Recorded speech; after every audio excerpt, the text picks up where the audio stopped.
Hello' ছাত্ৰ ছাত্ৰীসকল, কেনে আছা তোমালোক? আজিৰ ভিডিঅ'ত আমি আৰম্ভ কৰিম ক্লাছ 7 মেথামেটিক্সৰ চেপ্টাৰ নাম্বাৰ 4। চেপ্টাৰটোৰ নাম হ'ল চিম্পল ইকুৱেশ্যন। ঠিক আছে, সপ্তম শ্ৰেণী গণিতৰ অধ্যায় নম্বৰ 4 আমি আৰম্ভ কৰিম। অধ্যায়টোৰ নাম হৈছে সৰল সমীকৰণ। তোমালোকে নিশ্চয় এইটো দেখিছা। চেপ্টাৰ নম্বৰ 4টোৰ নামটো হৈছে আমাৰ সৰল সমীকৰণ। আজি আমি এই ভিডিঅ'ৰ জৰিয়তে এই লেশ্যনৰ প্ৰথমটো এক্সাৰচাইজ 4.1 অনুশীলনী 4.1 থকা আটাইবোৰ প্ৰশ্ন উত্তৰ আমি এই ভিডিঅ'ৰ জৰিয়তে আমি সমাধান কৰিম। তোমালোকক জনাওঁ যে আমি সমাধানটো অসমীয়া আৰু ইংৰাজী দুইটা মাধ্যমতে আমি সমাধান কৰিম। তোমালোকৰ যিটো ভাষাত তোমালোকৰ প্ৰয়োজন হয়, এই ভাষাত তোমালোকে শিকি ল'ব পাৰিবা। ঠিক আছে, এতিয়া আমি ভিডিঅ'টো আৰম্ভ কৰোঁ। তো প্ৰথমতে আমি জানিব লাগিব চিম্পল ইকুৱেশ্যন বা সৰল সমীকৰণ মানেনো কি। ছাত্ৰ ছাত্ৰীসকল, এতিয়া আমি জানিম চিম্পল ইকুৱেশ্যন মানেনো কি। চিম্পল ইকুৱেশ্যনক আমি অসমীয়াত ক'ম সৰল সমীকৰণ। তোমালোকে হয়তো শুনিছা যে বীজগণিত ৰাশি দেখিছা যে বীজগণিত ৰাশিৰ যোগফল বা বিয়োগফল। ধৰি লোৱা এনেকুৱা ধৰণৰ পদ তোমালোকে নিশ্চয় দেখিছা 2x + 3, হয়নে নহয়? তো এই যে যোগফল আছে, এই যোগফলটো কয় এইটো বীজগণিত ৰাশিৰ যোগফল। চোৱা, এই টাৰ্মবোৰক এইবোৰ কয় পদ। এইবোৰ হৈছে বীজগণিতীয় পদ, এলজেব্ৰিকেল টাৰ্ম বুলি কয় দেই, বীজগণিতীয় ৰাশি। যেতিয়া এনেকুৱা ধৰণৰ বীজগণিতীয় ৰাশি যোগফল হয় বা বিয়োগ হয়, এনেকুৱা ধৰণৰ আমি কওঁ বহুপদ বুলি কওঁ। এইবোৰক কওঁ আমি বহুপদ। চাবা দেই, এতিয়া এই বহুপদটোক যেতিয়া ধৰি লৈছোঁ বোলে 2x + 3 ইজ ইকুৱেল, ইয়াতে যদি ইকুৱেল আহি গৈছে, চাবা দেই, যদি ইকুৱেল যদি আহে, তাৰমানে ইকুৱেলৰ পৰা হয় আমাৰ ইকুৱেশ্যন বা সমানৰ পৰা আহিছে আমাৰ সমীকৰণ দেই। 2x + 3 ইজ ইকুৱেল টু যেনিবা 7। কেছটো বুজিছানে? ইয়াতে চোৱা, এই বীজগণিত দুটা ৰাশি আছিলে, এটা আছিলে কি 2x আছিলে, এটা আছিলে 3। মই ইয়াত কৈ আছোঁ ৰাশিবোৰ কেনেকুৱা ৰাশি হয়। এই 2x + 3 যেতিয়া আমি কৰিলোঁ, ইয়াৰ মান এটা আমি যেতিয়া ইয়াৰ এটা ইকুৱেলটো আহি গ'ল, ইকুৱেলটো যদি ইয়াৰ কিবা এটা যদি মানটো কি মান 7 হয়, তো এনে ক্ষেত্ৰত যেতিয়া এই বহুপদটো যেতিয়া সমান চিন আহি যাব, তো এনেধৰণৰ আমি কি বুলি কয়, এক্সপ্ৰেশ্যনক আমি কি বুলি ক'ম, চিম্পল ইকুৱেশ্যন বুলি ক'ম। ঠিক আছে, ইয়াকে কওঁ আমি চিম্পল ইকুৱেশ্যন। তাৰমানে যেতিয়া এটা বীজগণিতৰ ৰাশিৰ যোগ বা বিয়োগফলত সমান চিন আহি যায়, তাৰ মানে নিৰ্দিষ্ট মান আহি যায়, তাক আমি ক'ম চিম্পল ইকুৱেশ্যন বা ইকুৱেশ্যন বুলি ক'ম। আৰু যেতিয়া সমীকৰণ, চোৱা, সমীকৰণৰ বহুত প্ৰকাৰ থাকে। ধৰি লোৱা 2x² + 3x + 2 is equal two 8 ধৰি লোৱা। তো এনেকুৱা ধৰণবোৰ সমীকৰণ তোমালোকে ডাঙৰ হ'লে পাবা। তো এনেকুৱা ধৰণৰ সমীকৰণবোৰ চিম্পুল নহয়, এইবোৰ অকণমান মানে এইটো কি হ'ল, ইয়াৰ এক্সৰ মাত্ৰাটো বাঢ়ি গ'ল, বেছি হৈ গ'ল, হয়নে নহয়? তো এনেকুৱাবোৰ আমি চিম্পুল বুলি নকওঁ। যিবোৰ চিম্পুল মানে য'ত নেকি এক্সৰ মাত্ৰাটো অকল 1 থাকে, মানে ইয়াৰ এক্সৰ মাত্ৰাটো কি মাত্ৰ 1, হয়নে নহয়? এনেকুৱা ধৰণৰ ইকুৱেশ্যন আমি ক'ম চিম্পল ইকুৱেশ্যন। এতিয়া চোৱাচোন, মই যে বীজগণিত ৰাশি বুলি কৈছোঁ, চোৱা দেই, ইয়াত যে মই লিখিলোঁ 2x, এই এক্সটো একচুৱেলি কি হয়? এই এক্সটোক কৈ আমি ইংৰাজীত কওঁ, ইয়াক কওঁ ভেৰিয়েবল বুলি কওঁ। ইংৰাজীত কওঁ ভেৰিয়েবল। আমি অসমীয়াত ইয়াৰ নামটো কওঁ চলক। ইয়াক অসমীয়াত কওঁ আমি চলক। ঠিক আছে, আৰু এই ভেৰিয়েবলৰ আগত ইয়াত সংখ্যা এটা আছে, এই সংখ্যাটো কওঁ ভেৰিয়েবলৰ লগত থকা সংখ্যাক আমি কওঁ কোএফিচিয়েণ্ট। ইংৰাজীত কওঁ কোএফিচিয়েণ্ট। স্পেলিংটো ভুল হৈছে, অকণমান তোমালোকে চাই ল'বাচোন। কোএফিচিয়েণ্ট এনেকুৱা নেকি? ঠিক আছে, ইয়াক আমি কওঁ অসমীয়াত কওঁ সহগ। ঠিক আছে, লগতে এইটো চোৱা, এই যে 3 আছে, 3টো এটা মানটো এটা নিৰ্দিষ্ট মান, হয়নে নহয়? 3, ইয়াক আমি কওঁ অসমীয়াত কওঁ ধ্ৰুপক, ইংৰাজীত কওঁ কনষ্টেণ্ট টাৰ্ম। কনষ্টেণ্ট বুলি কয়, আমি অসমীয়াত কম ইয়াক ধ্ৰুপক। ঠিক আছে, তাৰমানে এই চোৱা, চলক মানে কি বুলি ক'লে আকৌ কি বুজিবা? ভেৰিয়েবল মানে হৈছে, ধৰি লোৱা তোমাৰ ওচৰত বোলে এনেকৈ কেতিয়াবা মানুহে উক্তি দিয়ে নহয়, ধৰি লোৱা তোমাৰ বয়সৰ লগত তোমাৰ দেউতাৰ বয়স যোগ কৰিলে 50 হয়। তো তোমাৰ বয়সটো কিমান, তেনেকুৱা ধৰণৰ প্ৰশ্ন থাকে নাথাকে? বা তোমাৰ বয়সৰ লগত যদি 20 যদি যোগ কৰা, তোমাৰ বয়স বোলে 50 হ'ব। তাৰমানে তোমাৰ বয়সটো কি উলিয়াব লাগে নাই? যিহেতু তোমাৰ বয়সটো তুমি উলিয়াবা বা তুমি মানটো নাজানা, তেতিয়া তুমি যিকোনো এটা সংখ্যাৰ মানটো নাজানা, তেতিয়া তেনে ক্ষেত্ৰত আমি কি কৰোঁ, আমাৰ অংকত বা মেথামেটিক্সত আমি কি কৰা যায়, মানটোক আমি যিকোনো এটা এলফাবেট দি লৈ পিনে আমি ধৰি লওঁ। যেনিবা এনেকৈ ধৰা হওক, লেট মাই এজ বি, মোৰ বয়সটো হৈছে বি কিবা এটা ধৰিম, মানে সেইটো ধৰিবৰ কাৰণে আমি কি লিখোঁ, সাধাৰণতে এক্স লিখোঁ, কেতিয়াবা এক্সৰ জেগাত আমি ৱাই লিখোঁ, কেতিয়াবা আমি y জেগাত z লিখোঁ কেতিয়াবা আমি ABCD লিখিব পাৰোঁ কিন্তু সাধাৰণতে xy তে বেছি লিখে সেইকাৰণে মই x লিখিছোঁ তাৰমানে let my age be ধৰা হওক মোৰ বয়সটো বোলে x এই যে x যে লিখিলোঁ তাৰমানে মোৰ নিৰ্দিষ্ট বয়স এটা আছে কিন্তু বয়সটো মই নাজানো চোৱা যিকোনো সংখ্যাৰ মান এটা আছে কিন্তু মানটো আমি নাজানো এই নজানোতে আমি তাক যেতিয়া আমি কি কৰিম ধৰি ল'ম xy বুলি ধৰি ল'ম যেতিয়া আমি এনেকৈ xy ধৰি ল'ম নহয় এই ধৰি লোৱাটোকে কি বুলি কওঁ আমি ভেৰিয়েবল বুলি কওঁ কি বুলি কওঁ ৰ'বা ভেৰিয়েবল বুলি কওঁ যাক আমি অসমীয়াত কি বুলি কওঁ চলক বুলি কওঁ কথাটো বুজি পাইছা নাই গতিকে ইয়াতে চোৱা এই এনেধৰণৰ চলক থকা পদবোৰ এইবোৰ কয় বীজগণিত ৰাখি এই ৰাখিবোৰ যেতিয়া যোগফল বা যোগৰ জেগাত যদি বিয়োগে যেনিবা আছে এনেকুৱা যেতিয়া সিহঁতৰ মান যেতিয়া আহি যায় মান মানে ভেলু ৰিজাল্ট বা সমান ইকুৱেলটো আহি গ'লে সেইটো কি ক'ম আমি ইকুৱেশ্যন বুলি ক'ম আৰু এই ইকুৱেশ্যনটো যেতিয়া আমি সহজ ইকুৱেশ্যন লোৱাটোকে আমি কি বুলি ক'ম চিম্পল ইকুৱেশ্যন ঠিক আছে নিশ্চয় কিবা এটা বুজি পাইছা এতিয়া যদি ভালকৈ বুজি পোৱা নাই তেন্তে তোমালোকে মই এক্সাৰচাইজটো যেতিয়া কৰি গৈ থাকিম না তেতিয়াও তোমালোকে আৰু অকণ ভালকৈ বুজি পাবা আৰু যদি বুজি নাপা পৰৱৰ্তী তোমালোকে যেতিয়া তোমালোকৰ ক্লাছবোৰ বাঢ়ি গৈ থাকিব তেতিয়া ইকুৱেশ্যনৰ বিষয়ে তোমালোকে ভালকৈ বুজি পাবা ঠিক আছে মানে কি হয় এতিয়া তোমালোকে ইকুৱেশ্যন পাইছা নহয় ইয়াৰ পৰা আগলৈকে যিমান ক্লাছ তোমালোকৰ বাঢ়ি গৈ থাকিব ক্লাছ 10 হওক তাৰ পিছৰ ক্লাছবোৰো যেতিয়া তোমালোকে অংক পঢ়িবা নহয় ইকুৱেশ্যনৰ বিষয়ে তোমালোকে পাবাই ঠিক আছে গতিকে আমি ইকুৱেশ্যনৰ বিষয়ে ইমানে ক'লোঁ এতিয়া আমি এক্সাৰচাইজ আৰম্ভ কৰিম এক্সাৰচাইজ 4.1 ঠিক আছে এটা চোৱা প্ৰথম প্ৰশ্নটো চাবা দেই express the following statement in the form of equation তলৰ উক্তিবোৰ সমীকৰণত প্ৰকাশ কৰা বুলি কৈছে এতিয়া চোৱা উক্তি ইয়াত তলতে উক্তি কিছুমান দি আছে এইখিনি আমি সমীকৰণ ৰূপত লিখিব লাগে এটা চাবা কি কৈছে when 5 is added to 6 time of a number the result is 35 এটা সংখ্যাৰ 6 গুণৰ লগত 5 যোগ কৰিলে 35 পোৱা যাব চোৱা কথাটো এটা ভালকৈ বুজা এতিয়া অথনি আমি যে কৈ আছিলোঁ এইটো এটা ওলাই যাব যিকোনো এটা সংখ্যা বুলি কৈছে দেই তো যিকোনো এটা সংখ্যা বুলি কৈছে এই সংখ্যাটো মানটো আমাক দিয়া নাই হয়নে নাই যদি মানটো দিয়া নাই তাক আমি কি ধৰি ল'ম মইতো কৈছিলোঁ যদি এনেকুৱা যদি মানটো দিয়া নাথাকে তাক আমি ধৰি ল'ব লাগে x তাক ধৰি ল'ব লাগে x বা y z যিকোনো ধৰা কিন্তু সাধাৰণতে x ধৰে কিতাপত গতিকে আমি x ধৰিম বুলি মই কৈছোঁৱেই গতিকে এনেকৈ লিখিম সলিউশ্যন লিখি পিনি লেট নাম্বাৰ বুলি কৈছে নহয় যিকোনো এটা নাম্বাৰ বুলি কৈছে নহয় তো let the number be X কথাটো বুজি পাইছেনে যে আমি ওপৰত উল্লেখ কৰা সংখ্যাটো আমি কি লৈ লৈছোঁ এক্স বুলি ধৰি লৈছোঁ ঠিক আছে let the number be x according to question প্ৰশ্নমতে আমাৰ প্ৰশ্নতে কি কৈছে যে এই নাম্বাৰটোৰ 6 গুণক নাম্বাৰটো 6 গুণ মানে কি হ'ব 6 গুণ মানে কি বা 6 টাইমছ মানে গুণ মানে আমি জানো গুণ মানে হৈছে পূৰণ গতিকে নাম্বাৰটো 6 গুণ হ'লে এক্সৰ লগত 6 গুণ কৰিব লাগিব এক্স পূৰণ 6 হৈ যাব আৰু তোমালোকে সদায় মনত ৰাখিবা এক্স পূৰণ 6 হ'লে কি হ'ব 6x হ'ব এনেকৈ মনত ৰাখিবা 2 পূৰণ x হ'লে কি হয় 2x হয় বা 3 পূৰণ x হ'লে কি হয় 3x হয় বা 4 পূৰণ x হ'লে কি হ'ব 4x হয় কথাটো বুজি পাইছা নাই 6 পূৰণ x হ'লে কি হ'ব 6x হ'ব একেদৰে 100 পূৰণ x হ'লে কি হয় এইটো আমি লিখোঁ 100x বুলি লিখোঁ ঠিক আছে এইটো আমাৰ এনেকৈ ভেৰিয়েবল এটা যেতিয়া সংখ্যা এটা লগত পূৰণ কৰে তো এনেদৰে আমি লিখোঁ গতিকে এটা চোৱা সংখ্যাটো 6 গুণ মানে 6 পূৰণ x ইজিকেলি কি হৈ যাব 6x হৈ যাব গতিকে তোমালোকে এনেকৈ লিখি ল'ব পাৰা 6 টাইমছ অফ ইচ্ছা কৰিলে এনেকৈ লিখিব পাৰা এইটো একৰ্ডিং কুৱেশ্যনৰ পিছত লিখি ল'ব পাৰা যে 6 টাইমছ অফ নাম্বাৰ ইজিকেলি কি হৈ চাবা দেই তো নাম্বাৰটো কি আমাৰ x তো x পূৰণ কি হ'ব 6 হৈ যাব বা 6 পূৰণ কি হ'ব 6 পূৰণ x wish is equal two 6x হয় কথা বুজি পালানে যিকোনো সংখ্যাৰ যিকোনো এটা সংখ্যাটো 6 গুণ হ'লে কি হ'ব the 6 time of number is equal to 6 into x wish is equal two 6x এতিয়া আমি লিখিম প্ৰশ্নমতে একৰ্ডিং টু কুৱেশ্যন প্ৰশ্ন কি কৈছে যে এই 6 গুণ সংখ্যাটো 6 গুণৰ লগত যদি 6xৰ লগত যদি 5 যদি যোগ কৰা হয় এডেড লিখা আছে নহয় ষ্টেটমেণ্টটো অলপ ভালকৈ পঢ়িবা দেই অকণমান মানে পঢ়াটো যদি গণ্ডগোলকৈ লিখিলে কিন্তু বুজি বস্তুটো প্ৰশ্নটো ভুল হৈ যাব এইটো মন কৰিবা তোমালোকে গতিকে এই সংখ্যাটো 6 গুণৰ লগত 6 গুণ হয়নে নহয় 6 পূৰণ x তাৰ লগত যদি তুমি যদি 5 যোগ কৰা গতিকে প্লাছ 5 ইজিকেলটো কি হৈ গ'ল চোৱাচোন ইজিকেলটো কিমান হয় বুলি কৈছে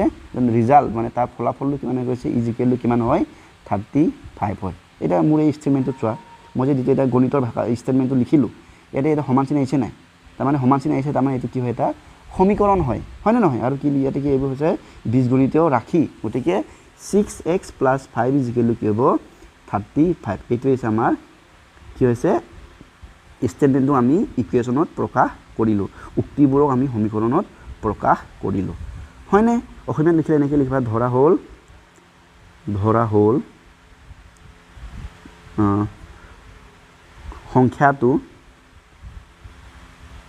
সংখ্যাটোৰ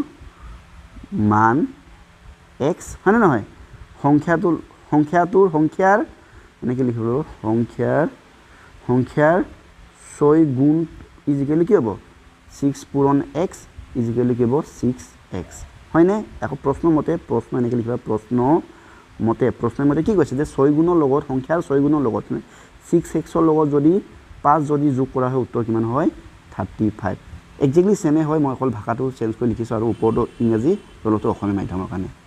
এনেকৈ লিখিলে হৈ যাব let the number be x 6 time of number is equal to 6 into x which is equal to 6x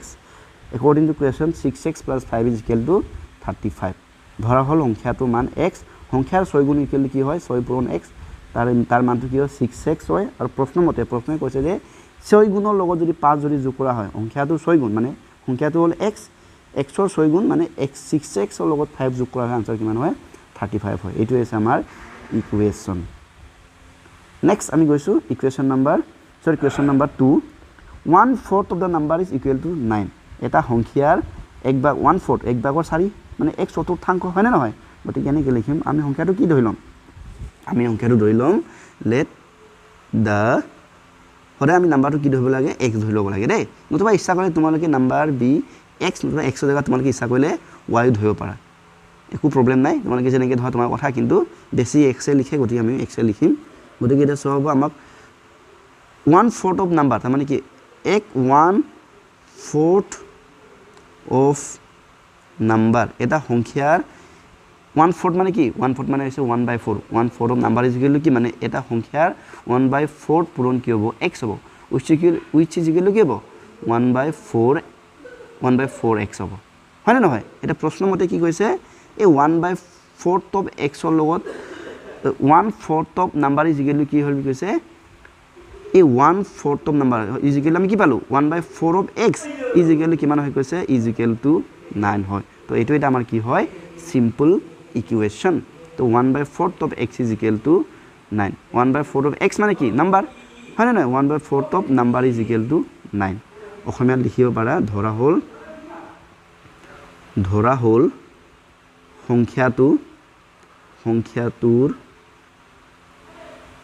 মান x হয়নে গতিকে সংখ্যাৰ x চতুৰ্থাংশ কি হ'ব সংখ্যাৰ x চতুৰ্থাংশ ইজিকেলি কি হ'ব 1/4x প্ৰশ্ন মতে প্ৰশ্ন কি কৈছে যে সংখ্যাটোৰ 1 চতুৰ্থাংশৰ মানটো কি বুলি কৈছে প্ৰশ্ন মতে এনেকৈ লিখিবা দেই প্ৰশ্ন মতে সংখ্যাটোৰ 1 চতুৰ্থাংশ ইজিকেলি কিমান হয় নহয় এইটো হৈছে ইয়াৰ আনসাৰ এতিয়া আহিছো Roman number 3 5 times of the number is equal to 5 more than 20 সোয়া ভালকে সোবা এটো অকমান তলত জায়গাটো কম হৈছে মই জায়গাটো উলিয়াই লৈছো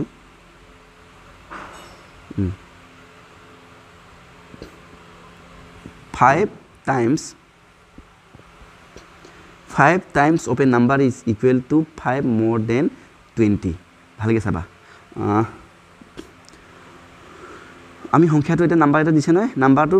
5 গুণ এটা সংখ্যাৰ 5 গুণ 20 তকৈ 5 বেছি বুলি কৈছে এটা কথাটো ওলাই যাব সলিউশন let the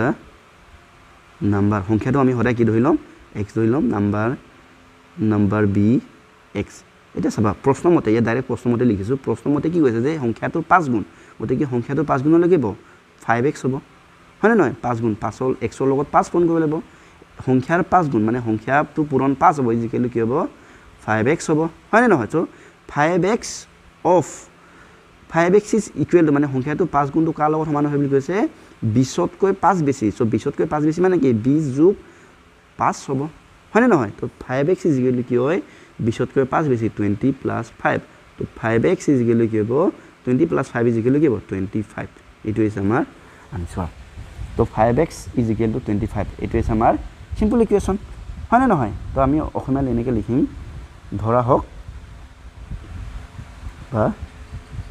ধৰা হ'ল সংখ্যাটোৰ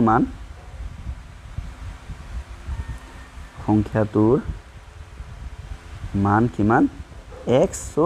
প্ৰশ্নমতে কি কৈছে যে সংখ্যাটোৰ 5 গুণ হলে কি কৈছো মই 5x হ'ব তাৰ মানটো কি হৈ গৈছে 20তকৈ 20 প্লাস 20তকৈ 5 বেছি 20তকৈ 5 বেছি মানে কি 20 যোগ 5 হ'ব গতিকে 5x কি হ'ব 25 চাই লও এবাৰ এতিয়া আহিছো ৰোমান নম্বৰ 4 টো এটো এক জায়গা কম হৈ আছে জায়গাটা আমি উলিয়াই লম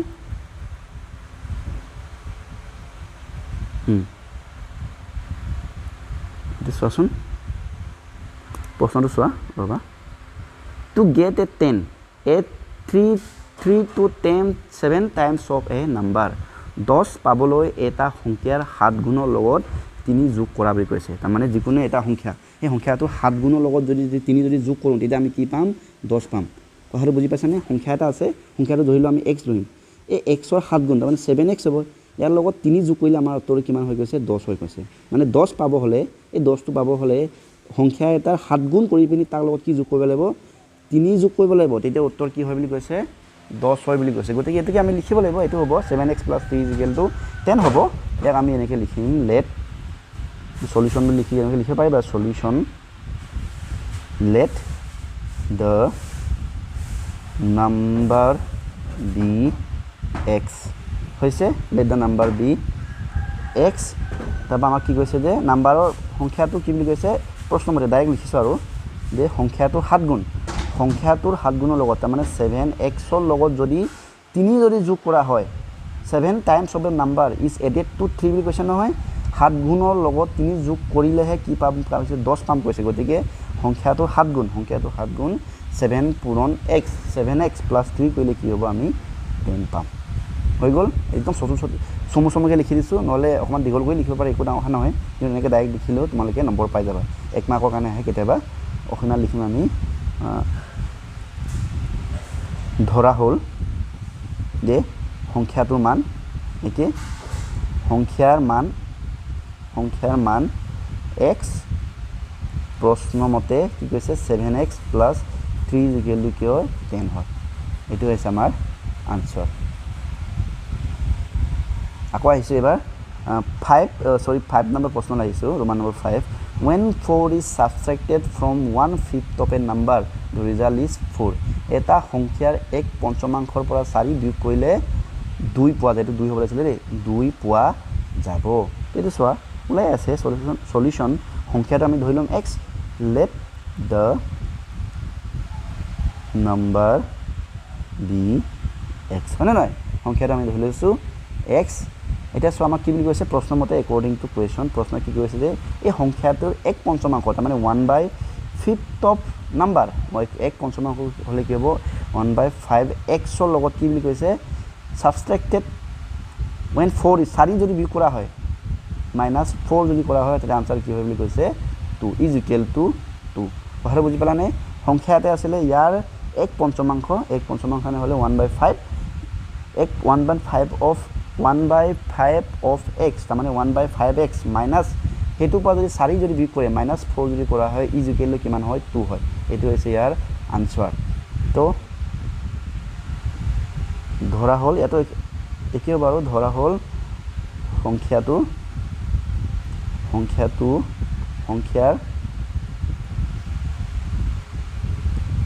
মান x হলে নহল সংখ্যাৰ মান x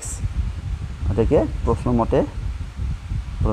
1/5 of x plus -4 is equal to 2 হৈছে ৰোমান নম্বৰ 4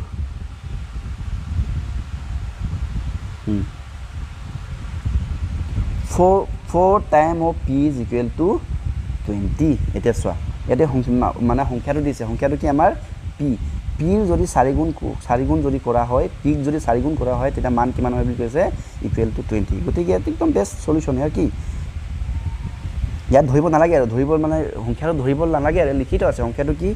p হয় গতিকে আমি কি p ৰ 4 গুণ তো 4 টাইম অফ p হলে কি 4 * p হ'ব 4 * p মানে কি 4p হ'ব 4p is equal to কি হ'ব 20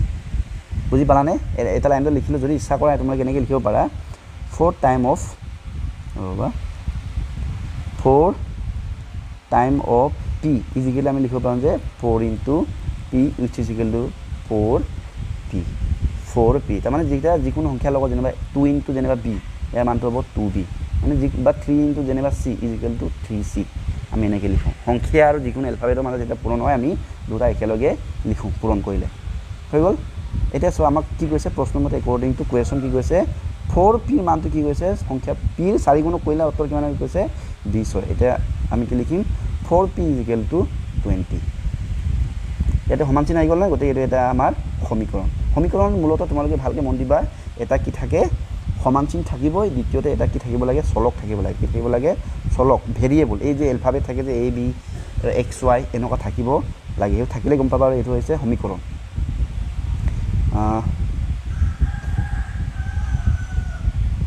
ঠিক আছে নেক্সট ৰোমান নম্বৰ 8 টো চোৱা এইটো কৈছে যে when one is subtracted from 3 times of a number the result is 2 যিকোনো এটা সংখ্যাটো যেনিবা x ইয়াৰ 3 গুণ হ'লে কি হ'ব 3x ইয়াৰ পৰা যদি 1 যদি বিয়োগ কৰা হয় উত্তৰ কি হ'ব 2 হ'ব বুজি পালা মই একদম ডাইৰেক্ট সিধা লিখিলোঁ আৰু সংখ্যাটো x তাৰ 3 গুণ তো 3x সেইটোৰ পৰা যদি 1 যদি বিয়োগ কৰা হয় আনসাৰ কিমান হ'ব 2 হ'ব হয় নহয় ইয়াক আমি এটা সিস্টেমত লিখিলে কেনেকৈ লিখিব let the number be solution let the number be x প্ৰশ্নমতে ইকুৱেশ্যন প্ৰশ্নমতে একৰ্ডিং টু কুৱেশ্যন কি হ'ব সংখ্যাটো 3 গুণ গতিকে 3x ৰ লগত যদি 1 যদি বিয়োগ কৰা হয় ইজিকেলি কিমান হয় 2 হয় হৈ গ'ল অসমীয়াত এনেকৈ লিখিবা সংখ্যাটো ধৰা হ'ল বুলি লিখি ল'বা দেই ধৰা হ'ল সংখ্যাটো বা সংখ্যাৰ মান x প্ৰশ্ন মতে কি হ'ব 3x - 1 ইজ ইকুৱেল টু 2 এনেকৈ লিখি দিবা হ'লনে এতিয়া আহিছোঁ Roman number 8 to get 40 divide a number by 10 then subtract 10 from it 40 পাবৰ কাৰণে যিকোনো এটা সংখ্যাৰ লগত কি হৰণ কৰিব লাগে কি হৰণ কৰিব লাগে two divide a number by 10 সংখ্যাটোৰ লগত 10 হৰণ কৰিছে মানে 40 পাবৰ কাৰণে কি হৈছে সংখ্যাটো আমি x ধৰিম xটোৰ পৰা আমি কি কৰিব গৈছে 10 হৰণ কৰি পিনি তাক আকৌ 10 বিয়োগ কৰিলে আমি কিমান পাম 40 পাম এইটো মই লিখিয়ে দিলোঁ ষ্টেটমেণ্টটো কি হ'ব x by 10 minus 10 is equal to 40 হ'ব গতিকে ইয়াক আমি এতিয়া ছিষ্টেমত লিখিব লাগিব ছিষ্টেমত লিখিলে কি হ'ব সলিউশ্যন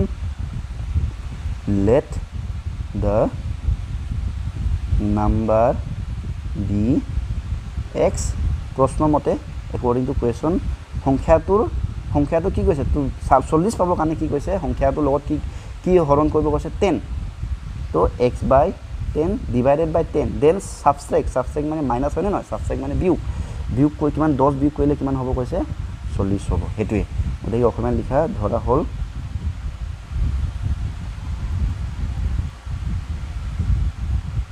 সংখ্যাৰ মান x হৈছে গতিকে x বাই প্ৰশ্নমতে x by 10 minus 10 is equal to কি হ'ব 40 এইটো হৈছে ইয়াৰ আনসাৰ এবাৰ চাই ল'ব পাৰে এইখিনি আছিল আমাৰ আনসাৰ এতিয়া নেক্সট আমি যাম কুৱেশ্যন নম্বৰ 2 লৈ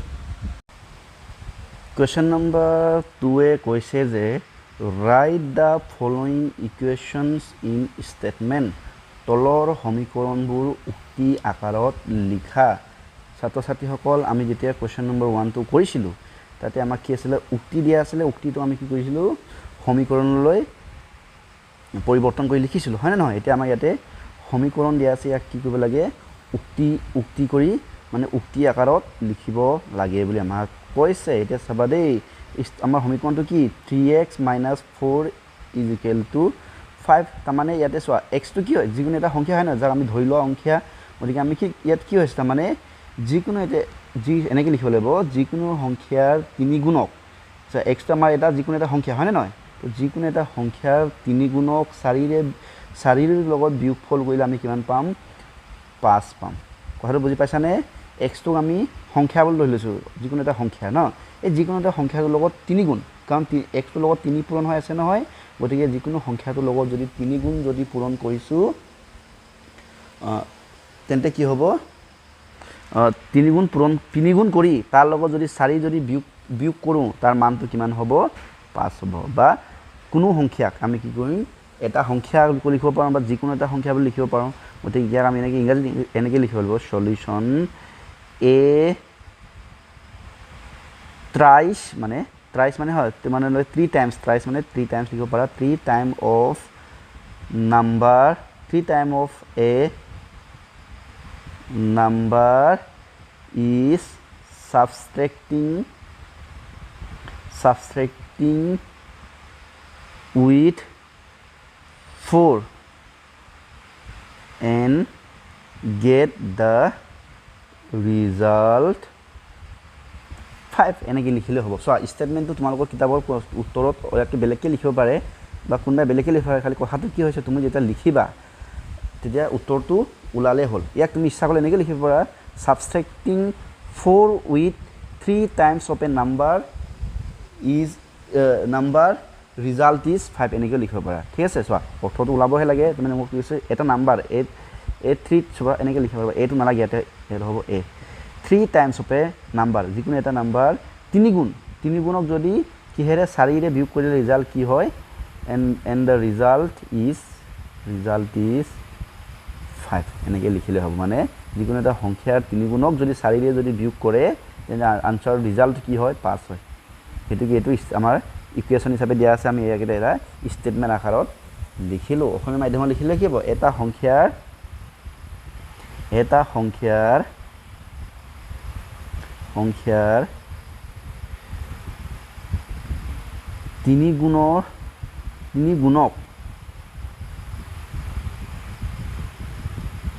3 গুণৰ পৰা এনেকৈ লিখিব পাৰা 3 গুণৰ পৰা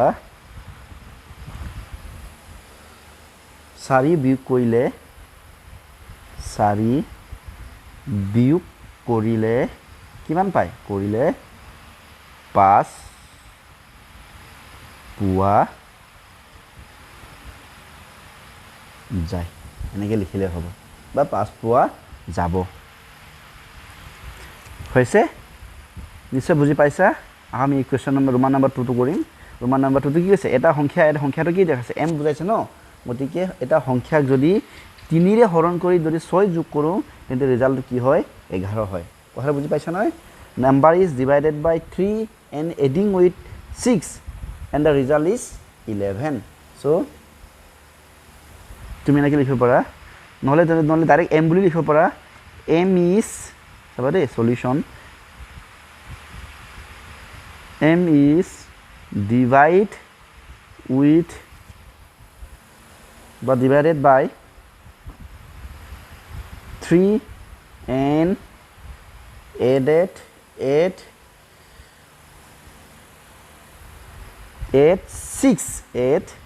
6 to get 11 কথা বুজি পাইছানে m is divided by 3 and 8 6 to get 11 মানে m টো 3 লগত হৰণ কৰি 6 যোগ কৰি কি পোৱা হ'ল বুলি কৈছে 11 পোৱা হ'ল এটা অসমীয়া যদি লিখিলে m ক 3 ৰে হৰণ কৰিলে হৰণফলৰ লগত 6 যোগ কৰিলে 11 পোৱা যাব মানে m ক 3 ৰে হৰণ কৰি হৰণফলক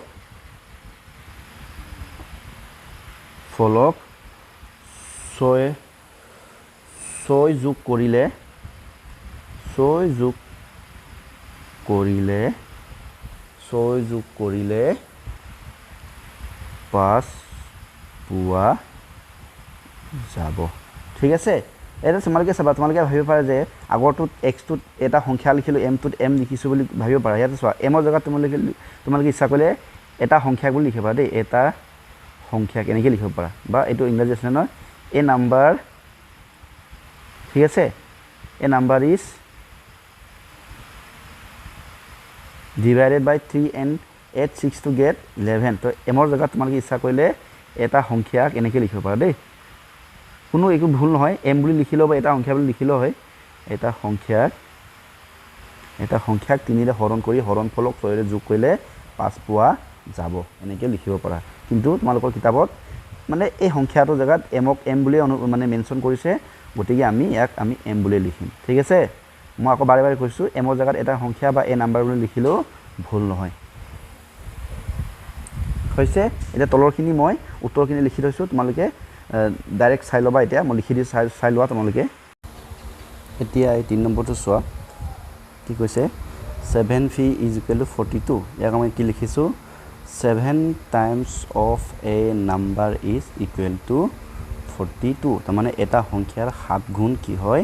7 গুণৰ মানটো কি হয় 42 হয় ইয়াকে অসমীয়া লিখিছো এটা সংখ্যাৰ 7 গুণ 42 ৰ সমান হৈ গল নেক্সট এটা চাই নম্বৰ চোৱা এত চোৱা কি y লগত যিকোনো এটা সংখ্যাৰ লগত যদি 6 যদি হৰণ কৰো কিমান হয় 2 হয় তো dividing A number 6 will be result 2 ঠিক আছে মানে যিকোনো এটা সংখ্যাৰ লগত সংখ্যা দিয়াতকে কি ধৰিছে y ধৰিছে এই y লগত যদি 6 যদি হৰণ কৰে তেতিয়া মানটো কি হয় 2 হয় হেতুকে লিখিছো অসমীয়াত এটা সংখ্যাক 6 ৰে হৰণ কৰিলে 2 পোৱা যাব next Roman number 5 5x plus 7 is equal to 2 ঠিক আছে 5x plus 7 is equal to 2 তো মানে কি হৈছে এটা সংখ্যাৰ 5 গুণৰ লগত যদি 7 যোগ কৰে মানটো কিমান হয় 2 হয় ইয়াকে মই লিখিছো আৰু যে adding 7 with 5 times of a number will got 2 এটা সংখ্যাৰ গুণৰ লগত 7 যোগ কৰিলে 2 পোৱা যাব 6 নম্বৰটো চোৱা এটো চোৱা এটা সংখ্যাক 2 হৰণ কৰিলে সংখ্যাটো ইয়াত কিউ হয় নে নহয় কিউ মানে সংখ্যাটোক যদি 2 যদি হৰণ কৰা তাৰ পৰা আকৌ যদি 4 বিয়োগ কৰিলে আমি কিমান পাম সৰি তাৰ পৰা যদি 1 যদি বিয়োগ কৰো এটা সংখ্যাক 2 হৰণ কৰি তাৰ পৰা যদি 1 যদি হৰণ বিয়োগ কৰা হয় হৰণ নহয় দেই এটো বাৰে বাৰে ভুলকে কৈছো এটো হ'ব লাগিছ আকৌ এবাৰ কৈছো এটা সংখ্যাক 2 হৰণ কৰি 1 যদি বিয়োগ কৰা হয় তেতিয়া তাৰ উত্তৰটো কিমান হয় 4 হয় তো এটো লিখিছো আৰু subtraction of a 1 from half of a number result is 4 so যিকোনো সংখ্যাক যেটা 2 ৰে হৰণ কৰা নহয় এটো হাফ বুলি কয় দেই তাৰ মানে হাফৰে হৰণ কৰিছে মানে 3 যদি তুমি যদি 2 এনেকে লিখা তাৰ মানে 3 কে ৰে হৰণ কৰিছা 2 ৰে মানে এটো কি হাফ আধাৰে হৰণ কৰিছে ইয়াক আমি 3 পূৰণ 1/2 লিখিব পাৰো যে গতিকে কি হয় মানে 2 কি কৰিছে মানে 3 কি কৰিছে আধা কৰিছে হৈ গল it is a subtraction of a 1 from half of a number result 4 এটা সংখ্যাৰ 5 গুণৰ লগত 7 যোগ এটো ভুল হৈছে দেই এটো এটা ভুল ৰবা এটো হ'ব লাগিছিল এটো নহয় এটো ভুল হৈছে এটো মই ঠিক কৰি দিছো ৰবা তোমালোকক এটো হ'ব লাগে মই লিখি দিছো এটা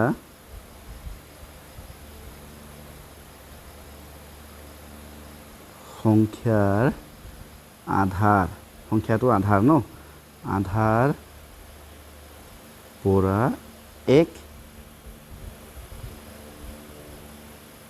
বিয়োগ কৰিলে 2 পোৱা যাব হৈ গৈছে এখিনি আছিল আমাৰ কোৱেশ্চন নম্বৰ 2 এতিয়া যাম আমি কোৱেশ্চন নম্বৰ 3 লৈকে যাম কোৱেশ্চন নম্বৰ 3 টো চাওঁচোন from equation for each of the following statement তলৰ উক্তিবোৰৰ পৰা এটাকৈ সমীকৰণ গঠন কৰা হৈছে এৰে তলৰ উক্তিবোৰ আমি পঢ়ি চাওঁ এক নম্বৰে কৈছে sum of ages of Anupama Nirupama and Upama is 22 years Anupama is younger to Nirupama by 1 year. Anupama is older to Nirupama by 2 years. Write the equation considering the age of Nirupama. ঠিক আছে অনুপমা নিরুপমা আর উপমা এটো উপমা বলেছিলে এটো উপমাৰ বয়সৰ সমষ্টি 22 বছৰ অনুপমা নিৰুপমাতকৈ 1 বছৰ সৰু উপমা নিৰুপমাতকৈ 2 বছৰ ডাঙৰ নিৰুপমাৰ বয়সেৰে সমীকৰণ গঠন কৰা এটা মই সমীকৰণটো গঠন কৰিম তোমালোকে অকমান মন দিবা গম পাই যাবা সলিউশন আমাৰ কি কৈছে নিৰুপমাৰ বয়সৰ দ্বাৰা আমাৰ সমীকৰণটো গঠন কৰিব কৈছে নহয় গতিকে আমি প্ৰথমে লিখিম ধৰা হওক let the age of Nirupama আমি আমাক চোৱা আমাক নিৰুপমাৰো বয়স দিয়া নাই অনুপমাৰো বয়স দিয়া নাই আৰু উপমাৰো বয়স দিয়া নাই কিন্তু হেহেতৰ যিমান বয়স হৈছে এই বয়স তিনিটা যোগ কৰিলে কিমান হৈ গৈছে 22 হয় বুলি কৈছে হয়নে নহয় লগতে আমাক কিছুমান হিন্স দিছে যেনেকৈ উপমা বোলে অনুপমা বোলে নিৰুপমাতকৈ এবছৰ সৰু আৰু উপমা নিৰুপমাতকৈ 2 বছৰ ডাঙৰ গতিকে আমি বনাই আছোঁ ৰ'বা চাই লোৱা the age of a Nirupama আমি ল'ম নিৰুপমাক আমি ল'ম equal to X the age of a Nirupama equal to X মানে নিৰুপমাৰ বয়সটো আমি এক্স বুলি ধৰি লৈছোঁ তাৰপৰা আমি চোৱা এতিয়া চাবা তেনেহ'লে যদি আকৌ আমাক কি দিছে যে Anupama is younger to Nirupama by 1 year ভালকৈ চোৱা অনুপমা আমাৰ নিৰুপমাতকৈ এবছৰ সৰু বুলি কৈছে এতিয়া নিৰুপমাৰ বয়সটো কি হ'ব therefore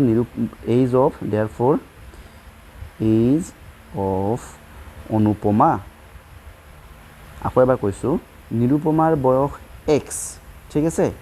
অনুপমা বোলে নিৰুপমাতকৈ এবছৰ সৰু তাৰমানে অনুপমাৰ বয়সটো কি হ'ব নিৰুপমাতকৈ সৰু হ'লে কি হ'ব নিৰুপমাৰ যিমান বয়স হ'ব তাৰ পৰা এবছৰ সৰু হ'ব গতিকে নিৰুপমাৰ বয়স x হয় তো ইয়াৰ পৰা এবছৰ সৰু মানে কি এবছৰ আমি মাইনাছ কৰিব লাগিব এতিয়া কি লিখিম আমি x - 1 লিখিম কথাটো বুজি পালা নাই এই বয়সটো হৈছে x টো হৈছে নিৰুপমাৰ বয়স আৰু নিৰুপমাতকৈ অনুপমা এবছৰ সৰু গতিকে অনুপমাৰ বয়সটো হ'বগৈ নিৰুপমাৰ বয়সৰ পৰা এক বিয়োগ কৰিব লাগিব কাৰণ অনুপমা নিৰুপমাতকৈ সৰু অকণমান নামবোৰ নিৰুপমা অনুপমা অকণমান ছেম হৈছে কাৰণে অকণমান কনফিউজ হৈছে চাগে ভালকৈ মন দিবা নিৰুপমা বোলা ছোৱালীজনীৰ বয়স x আমি নাজানো গতিকে তাইৰ বয়সটো আমি x বুলি ল'লোঁ এতিয়া চাবা এই নিৰুপমাতকৈ অনুপমা এবছৰ সৰু গতিকে অনুপমাৰ বয়সটো কি হ'ব যে নিৰুপমাৰ বয়সৰ পৰা এক বিয়োগ কৰিব লাগিব যিহেতু তাইতকৈ এবছৰ সৰু গতিকে x - 1 কাৰণ x টো আমাৰ নিৰুপমাৰ বয়স এটা বুজি পাইছা নিশ্চয় একেদৰে আমাক কি দিছে যে উপমা ইজ older to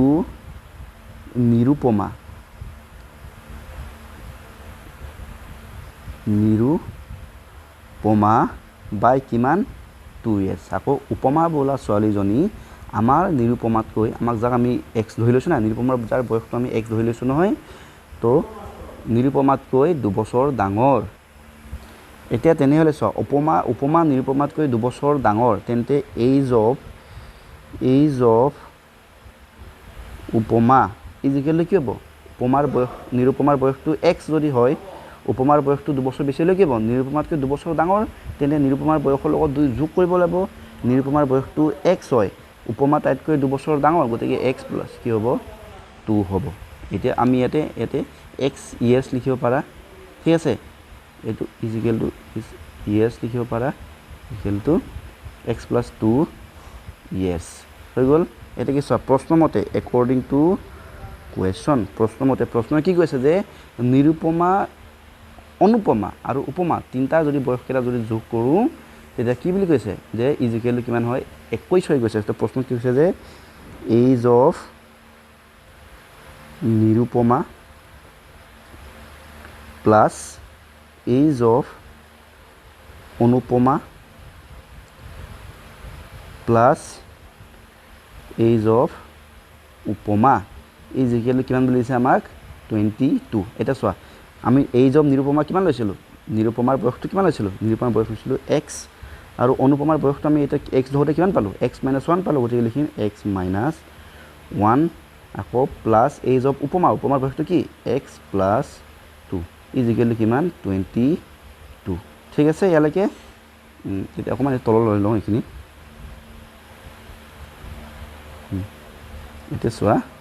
এতিয়া চোৱা মই এইখিনি এটা সমীকৰণটো বনাম x প্লাছ চোৱা এই ব্ৰেকেট যেতিয়া খোলোঁ এই প্লাছটো এক্সৰ আগত প্লাছ আছে প্লাছ এক্স এইটো প্লাছ আৰু মাইনাছ মাইনাছে মাইনাছ 1 হ'ব তো প্লাছে plus x minus plus 2 is equal to 22 এতিয়া চোৱা এইটো এক্স আছে এক্স তিনিটা এক্স কি হৈছে যোগ হৈ আছে তিনিটা এক্স যোগ কৰিলে কি হ'ব চোৱা এক্স প্লাছ এক্স হ'লে কি হয় 2x হয় আকৌ x plus x তিনিটা x যদি যোগ হয় তিনিটা x হৈ গ'ল না গতিকে এইটো হ'ব 3x গতিকে ইয়াক আমি লিখিম 3x এইটো 2 পৰা 1 বিয়োগ কৰিলে কিমান হ'ব 2 পৰা 1 বিয়োগ কৰিলে 1 থাকে গতিকে প্লাস 1 থাকিব ইকুৱেল টু 22 এইটো হৈছে ইয়াৰ সমীকৰণ বুজি পালানে চোৱা 3x plus 1 ইকুৱেল কিমান পালো আমি 22 আমাৰ সমীকৰণটো এইটো হ'ল নিশ্চয় বুজি পাইছা একদম টান নহয় মই বুজি পাওঁ বুলি সকলোখিনি বস্তু ধুনীয়াকৈ লিখি দিছোঁ তোমালোকে এবাৰ চাই লোৱা তাৰপিছত মই অসমীয়া মাধ্যমৰ কাৰণে লিখিম ঠিক আছে তে অসমীয়া মাধ্যমৰখিনি এনেকৈ লিখিব লাগিব ইয়াক মই জেগাত উলিয়াই লওঁ অকণমান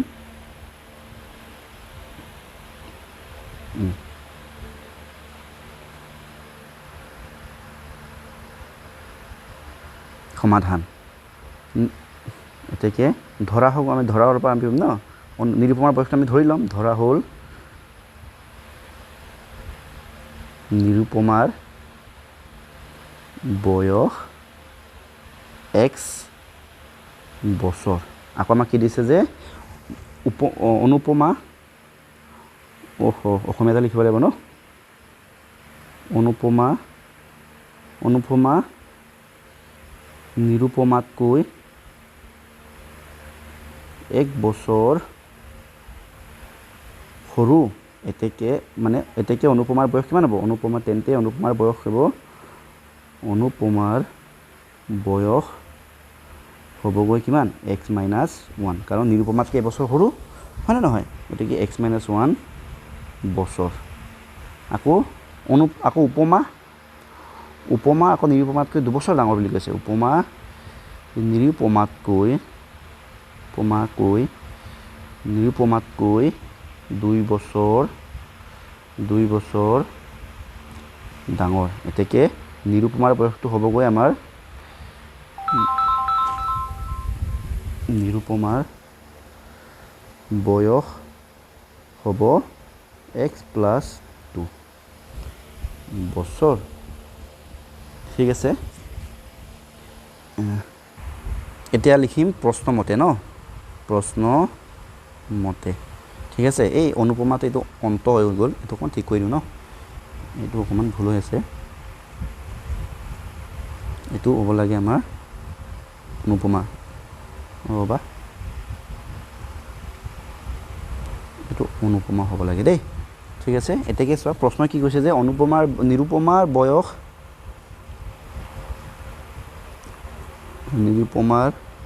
বয়স কাৰণ এই তিনিজনী বয়স একেলগে কি হয় বুলি কৈছে 22 বছৰ হয় বুলি কৈছে ন তো নিৰূপমাৰ বয়স যোগ অনুপমাৰ বয়স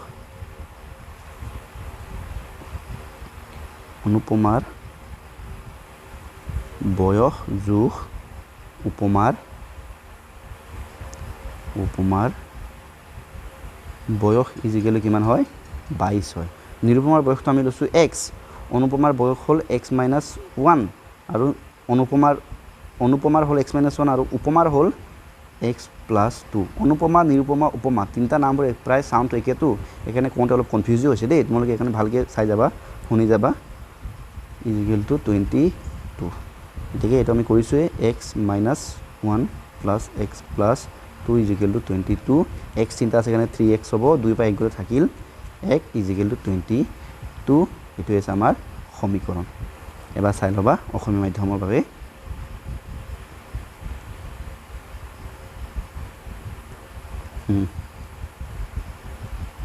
যে আইছো Roman number 2 এটা সোয়া age of Anjan's grandfather is 72 age of grandfather is 2 or so age of grandfather is 2 years more than 7 times of the age of Anjan ঠিক আছে অঞ্জনৰ ককাকৰ বয়স 72 বছৰ ককাকৰ বয়স অঞ্জনৰ বয়সতকৈ 7 গুণতকৈ 2 বছৰ বেছি এটা সো আমি অঞ্জনৰ বয়সটো এটা কি লম ইয়াতে x লম ওতে solution let the age of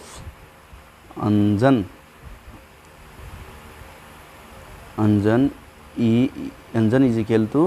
x আৰু age of Anjan grandfather is equal to কিমান দিছে 72 দিছে ন এটা প্ৰশ্ন মতে according to question প্ৰশ্ন মতে প্ৰশ্ন কি কৈছে যে অঞ্জনৰ বয়সৰ 7 গুণ গতিকে 7 গুণ কৰিলে কি হ'ব 7x হ'ব কথা বুজি পাইছানে 7 times of Anjan years age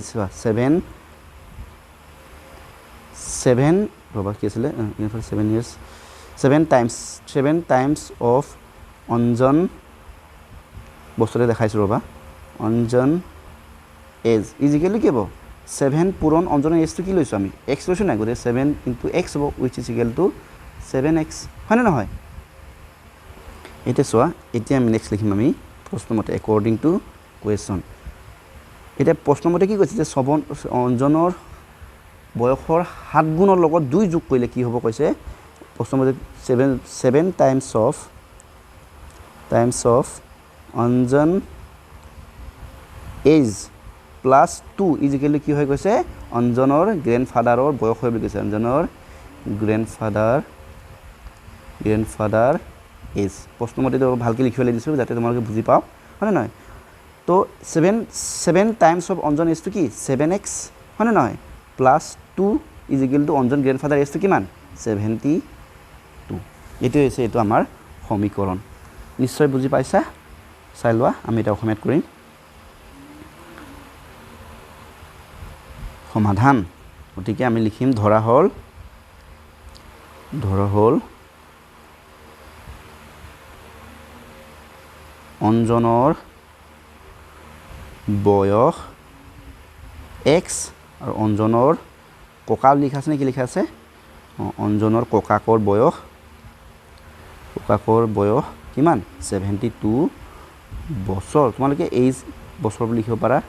হয় না ওপৰৰ এইবোৰতো তোমালোকে লিখিব পাৰা এইটো x years 72 years ঠিক আছে নেক্সট আমাক কি কৈছে যে অঞ্জনৰ যদি বয়সৰ 7 গুণ হলে কিমান হ'ব দে অঞ্জনৰ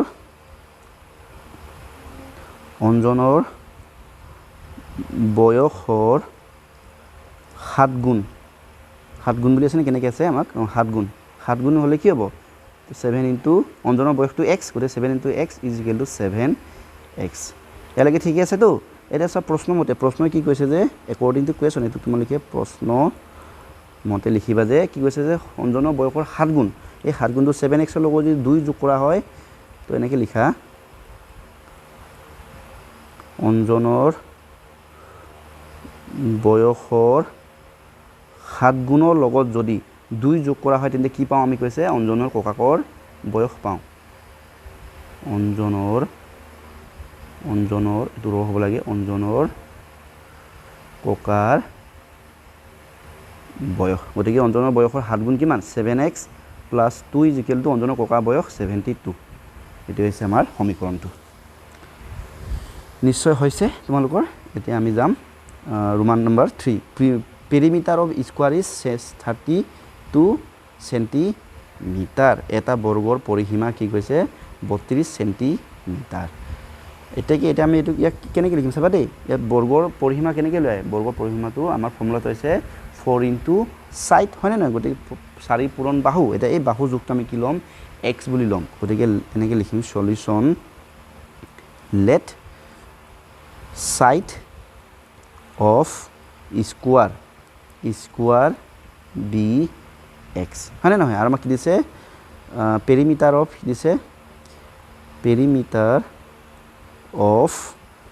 স্কোৱাৰৰ মানটো আমাক কিমান দিছে 32 সেন্টিমিটাৰ তো আমি জানো উই নো আমি জানো লিখিম উই নো যে 4 into side is equal to কি হয় পেৰিমিটাৰ অফ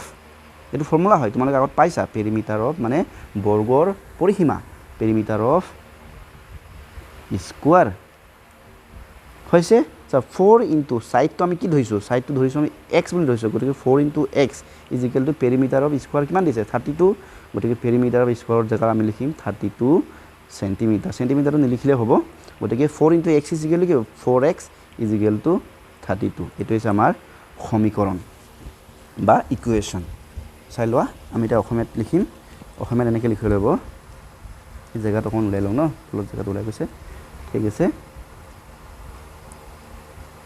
সমাধান ঠিক আছে ধৰা হ'ল বৰ্গৰ বাহুৰ জোখ বা বাহুৰ মান বা জোখ লিখিলে হ'ব বাহুৰ জোখ x সেন্টিমিটাৰ আৰু বৰ্গৰ পৰিসীমা আমাক দিছে পৰিসীমা কিমান দিছে 32 সেন্টিমিটাৰ আমি জানো উই নো হয় নহয় আমি জানো যে 4 পূৰণ বৰ্গৰ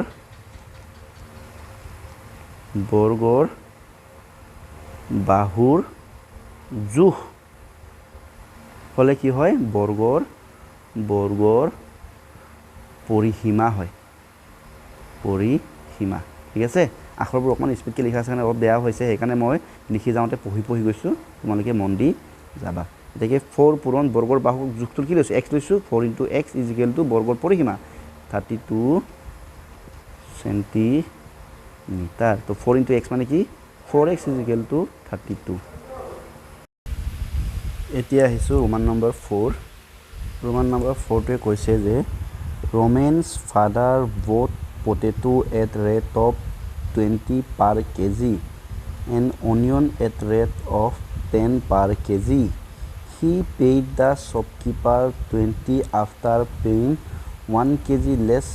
onion than potato. ঠিক আছে মানে এটা এনেকুৱা হ'ব এবাৰ অসমীয়াটো পঢ়ি লওঁ ন ৰমেনৰ দেউতাকে প্ৰতি কিলোগ্ৰাম 20 টকা দৰত আলু আৰু প্ৰতি কিলোগ্ৰাম 10 টকা দৰত পিঁয়াজ কিনিলে তেওঁ আলুৰ পৰিমাণ কিলোগ্ৰামতকৈ 1 কিলোগ্ৰাম কম পিঁয়াজ কিনাত বেপাৰীক 50 টকা দিলে ঠিক আছে এটা আমি ধৰিম এনেকৈ ধৰম লেট সলিউশন দেই price ছবি total weight of potato কিমান x কেজি মানে পটেটো ধৰি লোৱা x কেজি কিনিলে হ'ল তো এতিয়ালে আকৌ আমাক কি কৈছে যে পিঁয়াজ total weight of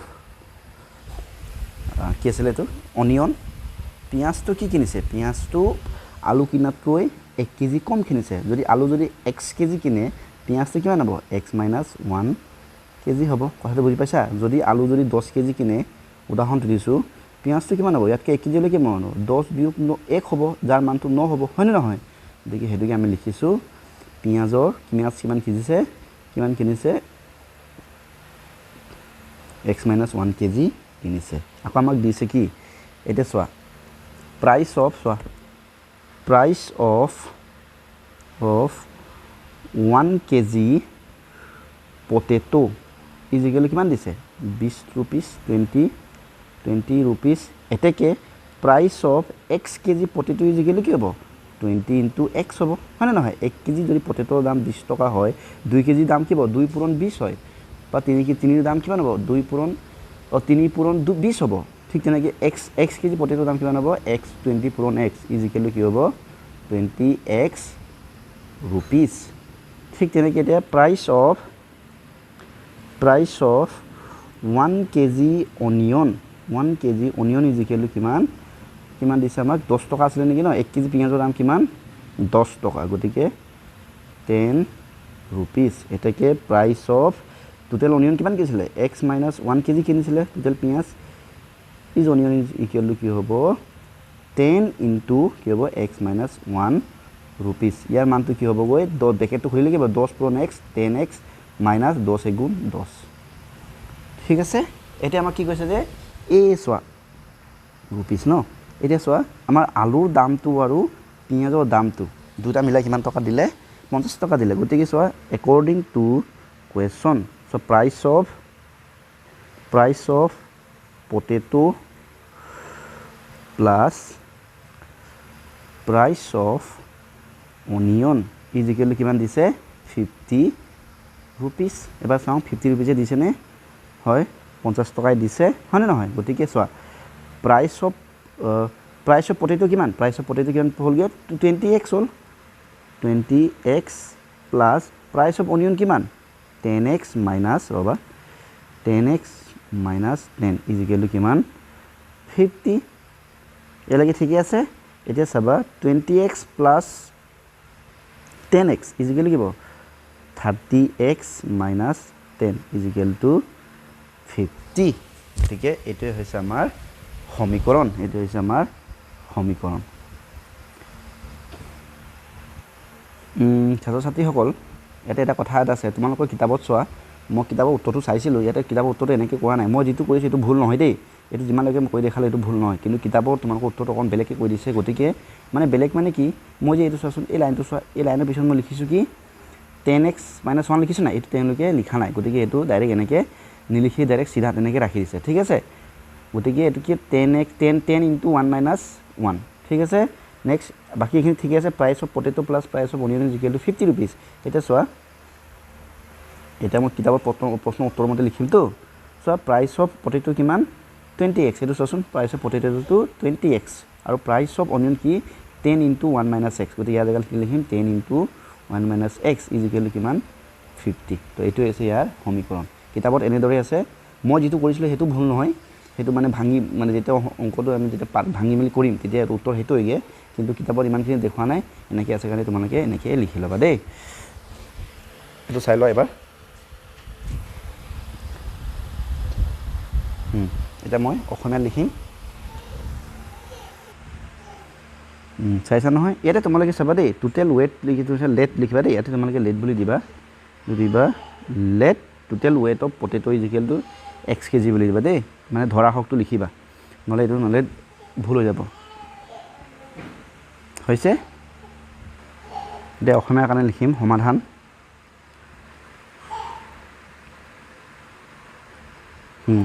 ধৰা হল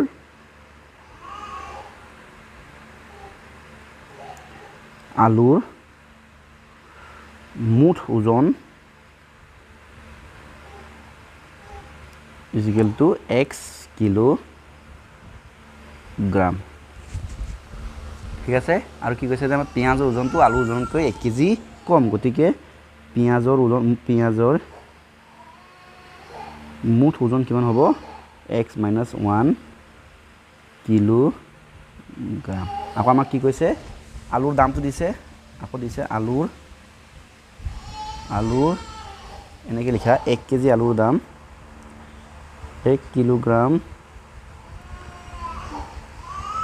আলুৰ দাম কিমান দিছে 20 টকা গতিকে x কিলো আলুৰ মুঠ ওজন কিমান আছিল x কিলোগ্ৰাম আছিল x কিলোগ্ৰাম আলুৰ দাম হ'ব 20 * x = 20x টকা হৈ গল একেদৰে 1 কিলোগ্ৰাম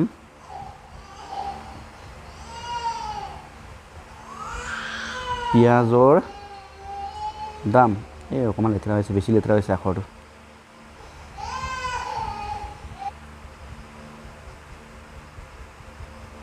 পিয়াজৰ দাম কিমান দিছে আমাক 10 টকা গতিকে মুঠ পিয়াজৰ ওজনটো কিমান আছিল x - 1 আছিল কিলোগ্ৰাম পিয়াজৰ দাম কিমান হ'ব x মাইনাস এনেকৈ লিখিম 10 * x - 1 is equal to 10x - 1 এলাকে ঠিক আছে এটা সো আমাক প্ৰশ্ন মতে কি দিছে প্ৰশ্ন মতে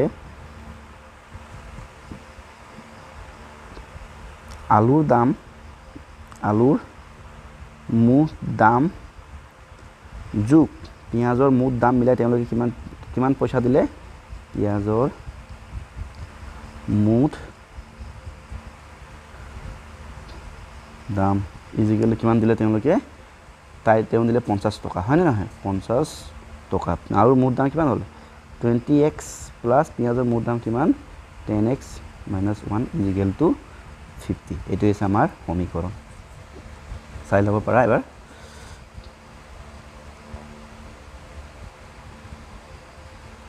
ঠিক আছে নেক্সট আমি গৈছো ৰোমান নম্বৰ 5 এতিয়া আহিছো ৰোমান নম্বৰ 5 কৈছে যে measure of two angle of a triangle is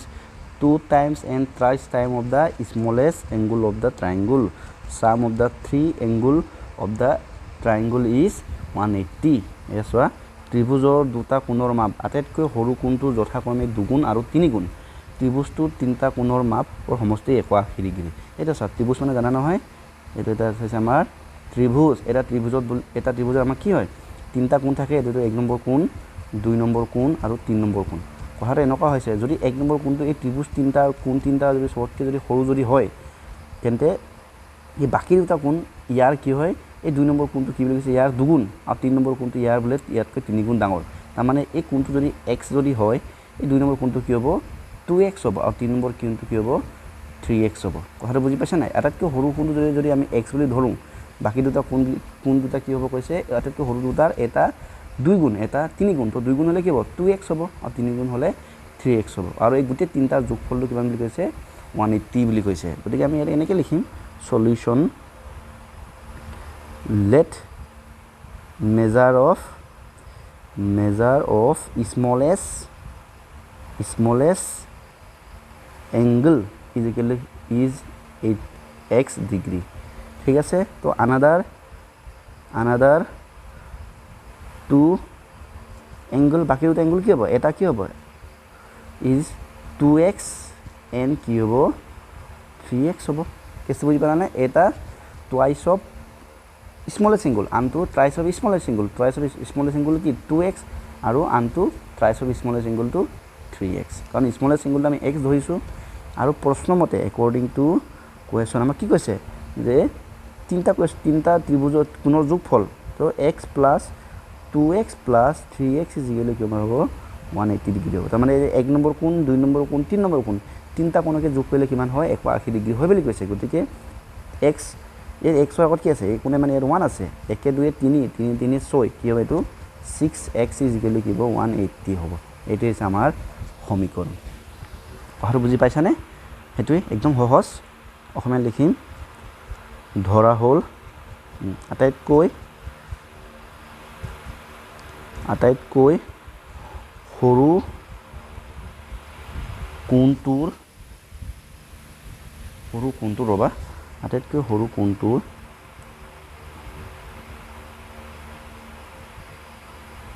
জোখ x ডিগ্ৰী ঠিক আছে তেন্তে বাকী দুটা কোণ কি হ'ব বাকী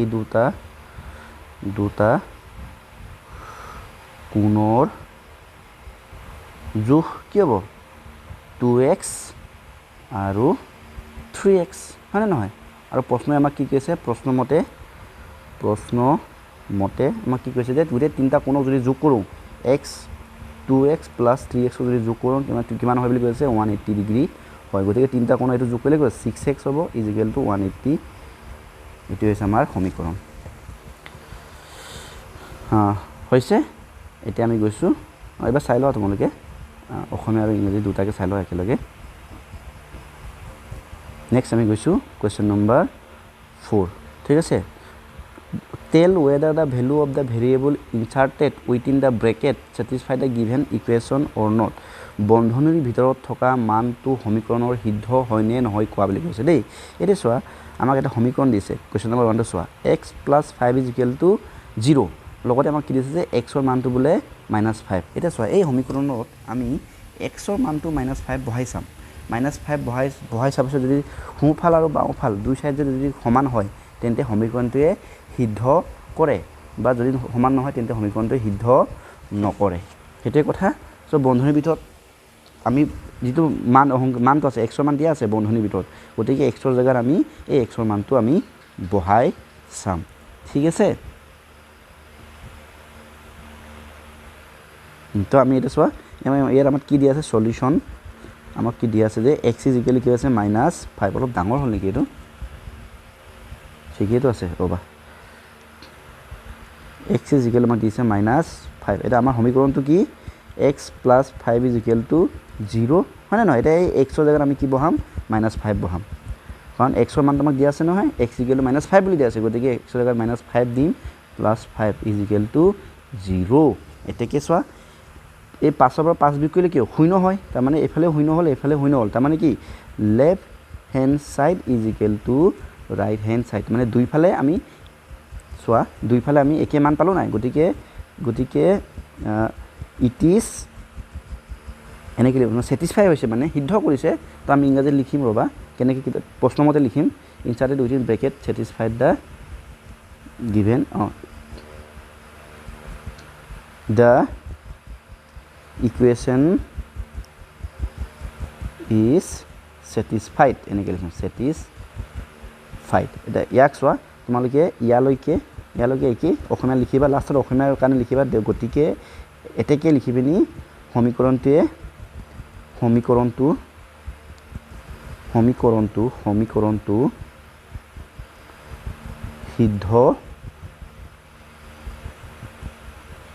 সিদ্ধ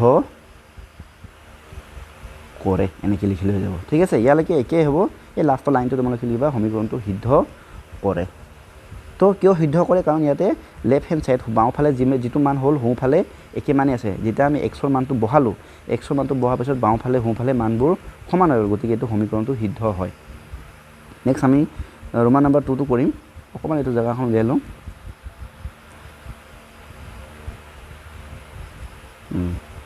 ৰ'বা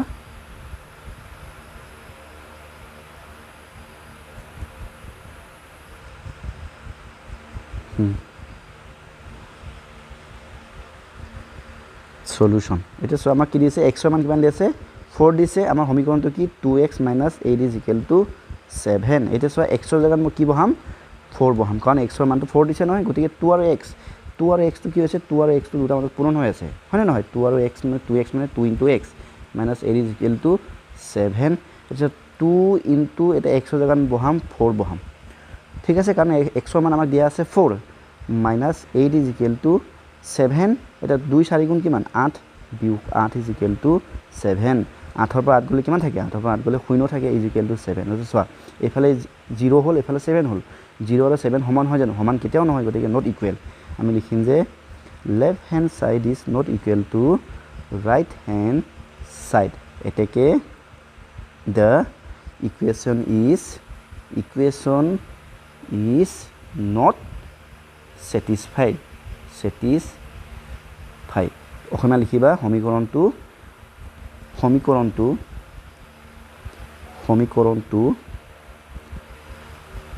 সিদ্ধ নহয় ঠিক আছে ইয়ালৈকে একেলগে লিখিবা লাষ্টত তোমালোকে সমীকৰণটো সিদ্ধ নহয় বুলি লিখিবা হৈছে নে নেক্সট ৰোমান নম্বৰ 3 টো কি কৈছে এটা আমাৰ x ৰ মানটো কি ইয়াতে দিছে আমাৰ x ৰ মান দিছে x = 3 হয় না নহয় আৰু আমাৰ ইকুৱেশ্যনটো কি সমীকৰণটো x/3 + 6 = 7 গতিকে আমি x ৰ জায়গাত কি বহাম 3 বহাম গতিকে x ৰ জায়গাত মই যদি 3 বহাও 3/3 হ'ব প্লাস 6 = 7 3/3 মানে কি 3 * 3 3 * 3 কাটাকাটি হ'ল থাকিলে কি 1 থাকিলে হয় না নহয় 1 + 6 = 7 1 + 6 মানে কি 7 = 7 এটাকে সমীকৰণটো কি left hand side is equal to কি হৈ গ'ল রাইট হ্যান্ড সাইড এটাকে আমি লিখিম যে therefore the কেনেকৈ লিখিছিলোঁ আমি equation is satisfied therefore the equation is satisfied তাৰমানে x ৰ মানটো যদি 3 যদি বহাই হয় সমীকৰণটোৱে সিদ্ধ কৰে তো আমি লিখিম এটাকে সমীকৰণটোৱে সিদ্ধ কৰে এবাৰ চাই লোৱা নেক্সট আমি যাম কুৱেশ্যন ৰোমান নম্বৰ 4 এই ৰোমান নম্বৰ 4 টো অকণমান এইটো কিবা হৈছে এইটো ওপৰলৈ গৈ আছেগৈ এয়া চোৱা ইয়াতে আমাৰ x ৰ মান কি দিছে সলিউশ্যন বুলি আৰম্ভ কৰিবা সলিউশ্যন আমাক x ৰ মান দিছে 7 আমাৰ ইকুৱেশ্যনটো আছে x/7 - 2 = 0 এটা আমি x ৰ জায়গাত কি বহাব লাগিব 7 বহাব লাগিব গতিকে 7/7 - 2 = 0 7 আৰু 7 একেৰে কাটাকাটি যাব গতিকে থাকিলে কি 1/1 মানে 1 - 2 = 0 1ৰ পৰা 2 বিয়োগ কি হ'ব 2 টো ডাঙৰ 2 ৰ আগত মাইনাছ আছে গতিকে এটা হ'ব -1 = 0 -1 আৰু 0 একে নহয় নট ইকুৱেল এটাকে left hand side is not equal two right hand side therefore the equation is not satisfied এটাকে সমীকৰণটো সমীকৰণটো সিদ্ধ নকৰে হৈ গৈছে এতিয়া আহিছোঁ ৰোমান নম্বৰ 5 ইয়াতে আমাক কি দিছে সলিউশন x ৰ মানটো লিখি ল'বা x ৰ মান দিছে আমাক 7 দিছে হয়নে নহয় আৰু সমীকৰণটো কি 5x = 35 গতিকে 5x মানে কি 5 * x = 35 5 * x ৰ জাগাত বহাব লাগিব 7 কাৰণ x ৰ মান 7 দিয়া আছে = 35 7 5 গুণ 35 = 35 এই দুটা সমান গতিকে left hand side = right hand side এটাকে সমীকৰণটো অসমীয়া ইংৰাজী লিখিব লাগিব দা ইকুয়েশন is satisfied সমীকৰণটো সিদ্ধ কৰে হৈ গৈছে এইবোৰ টান নহয় একদম সহজ নেক্সট ৰোমান নম্বৰ 6 একে আমাৰ সলিউশন আগৰ দৰে কৰিম x ৰ মান দিছে -1 আমাৰ ইকুয়েশনটো আছে 4x + 8 = 4 4 * x মানে 4 * x + 8 = 4 এটা চোৱা 4 * x x মানে কি -1 x ৰ জাগাত -1 বহাই দিছো + 8 = 4 হৈ গল 4 * x 4 * 4 এটো প্লাস মাইনাস প্লাসে মাইনাসে মাইনাস -4 যোগ 8 = 4 8 পৰা 4 গলে কিমান থাকে 4 থাকে =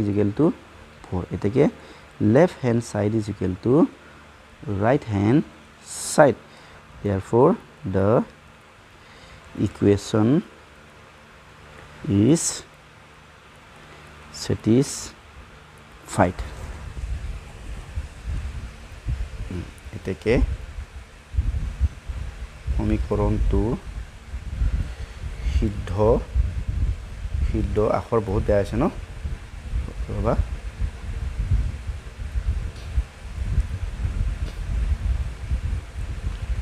সমীকৰণটো সিদ্ধ কৰে হৈ গল নেক্সট গৈছো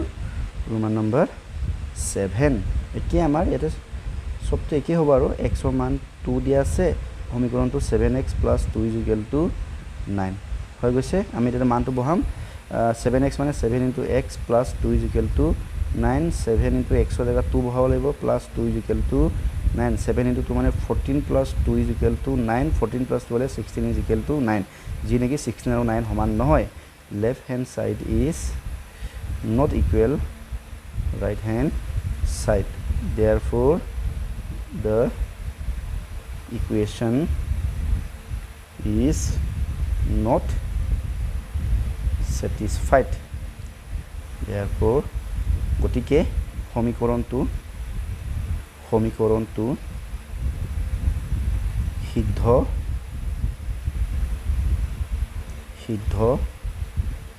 নকৰে ইয়াত চোৱা দেই মই বাৰে বাৰে কৈছোঁ অসমীয়া মাধ্যমে এই left hand side is not equal to right hand side একে লিখিবা লাষ্টতে তোমালোকে এই ইংৰাজীটো বাদ দি এই অসমীয়াটো লিখিবা বুজি পাইছা নেক্সট ৰোমান নম্বৰ 8 ইয়াত x ৰ মান দিছে 8 ইকুৱেশ্যন দিছে 2x = 16 2 * x = 16 2 * x ৰ জাগাত 8 দিব লাগিব = 16 মানে 2 * 8 = 16 16 এটাকে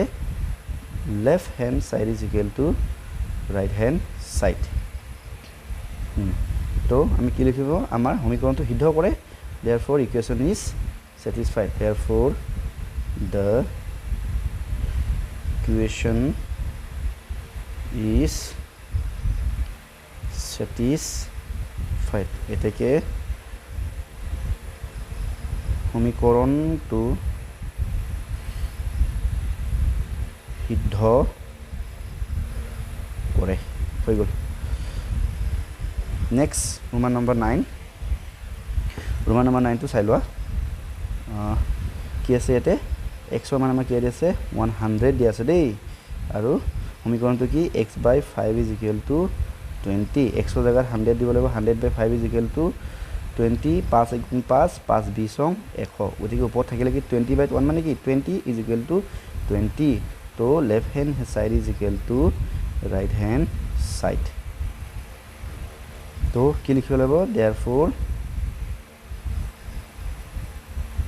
the equation is satisfied হৈ গ'ল therefore সমীকৰণটো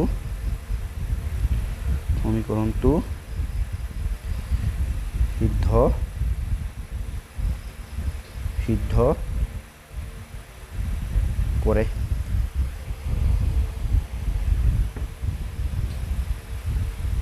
লাষ্ট আমাৰ ৰোমান নম্বৰ 10 অকণমান এটা মিলাই লওঁ ওপৰ লৈ যাওঁ ন ওপৰত জেগা বহুত আছে ন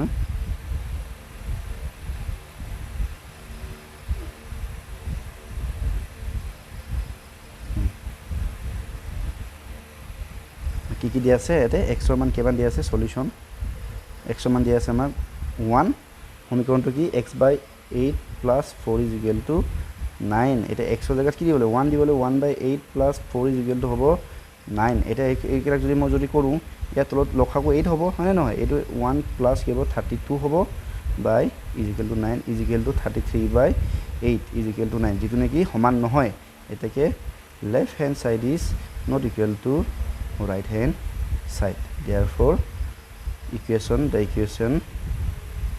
the equation is not satisfied গতি এটাকে সমীকৰণটো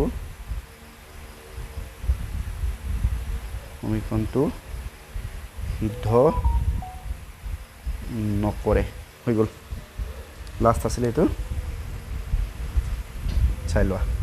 next goes question number 5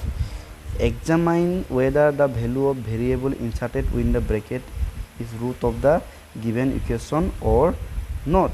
বন্ধনীৰ ভিতৰত থকা মানটো সমীকৰণৰ এটা সমাধান হয়নে নহয় পৰীক্ষা কৰা তো একে হ'ব এটো question number 4 লগত এক্সাক্টলি সেম হ'ব তাৰ মানে কি হ'ব আমি ইয়াতে x ৰ মানটো বহাই চাব লাগে যদি x ৰ মানটো যদি দুই ফালে যদি সমান হৈ যায় দেখি হ'ব এটো এটা এই x টো এটা কি হ'ব এই 1 টো কি হ'ব এই সমীকৰণৰ এটা কি হ'ব ৰুট তাৰ মানে সমীকৰণৰ এটা ৰুটটো অসমীয়াত কয় মানটো সমীকৰণটো সমাধান হ'ব ঠিক আছে গতিকে আমি একে আগৰ দৰে এটো বহাম আমাৰ কি দিছে x = 1 দিছে সলিউশন বুলি এনেকৈ আৰম্ভ কৰিবা আৰু সমীকৰণটো হৈছে 4x + 3 = 7 তো 4 * 1 হয় নহয় তো 4 * x লিখি লোৱা এবাৰ +3 = 7 তো 4 * x ৰ জায়গাত 1 বহাব লাগিব +3 = 7 4 গুণ 4 + 3 = 7 3 4 7 7 এটাকে ইয়াতে কি left hand side is equal two right hand side এটাকে therefore আমি লিখিম যে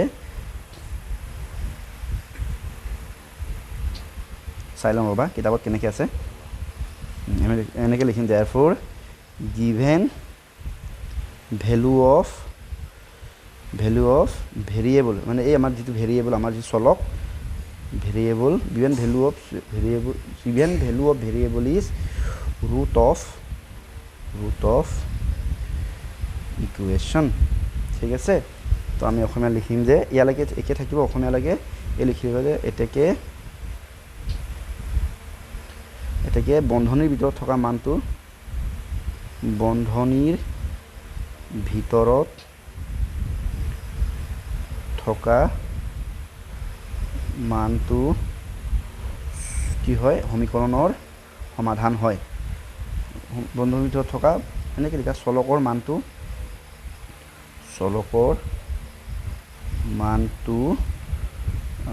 মানটো কি লিখিম সমীকৰণৰ সমাধান হয় সমীকৰণৰ সমাধান হয় ঠিক আছে এইটো বাৰে বাৰে লাগিব গতিকে মই কপি কৰি লওঁ দেই যাতে বাৰে বাৰে লিখি থাকিব নালাগে আৰু কপি কৰি পেষ্ট কৰি দিম য'ত যেনেকৈ দৰকাৰ হয় ঠিক আছে গতিকে এইটো হৈছে 1 নম্বৰটোৰ সলিউশন এটা হৈছে ৰোমান নম্বৰ 2 টো যে অকণমান ঠিক কৰি লওঁ এইটো ওপৰত যাব এটা চোৱা এটা দিকি দিয়া আছে আমাক x ৰ মান কিমান দিয়া আছে 3 দিয়া আছে আমাৰ সলিউশন হ'ব ঠিক আছে আৰু আমাক সমীকৰণটো কি 2x / 3 plus 5 is equal to 7 2x by 3 মানে কি 2 into x by 3 plus 5 is equal to 7 2 into তল লিখুন দে 2 into x ৰ মানটো কি 3 by 3 plus 5 is equal to 7 এটা সোয়া 3 আৰু 3 ক্যান্সেল হয় নহয় 3 গুণ 3 3 গুণ 3 থাকিলে কি 2 2 যোগ 5 is equal to 7 2 যোগ 5 মানে কি 7 is equal to 7 দুটা সমান গতিকে left hand side is equal to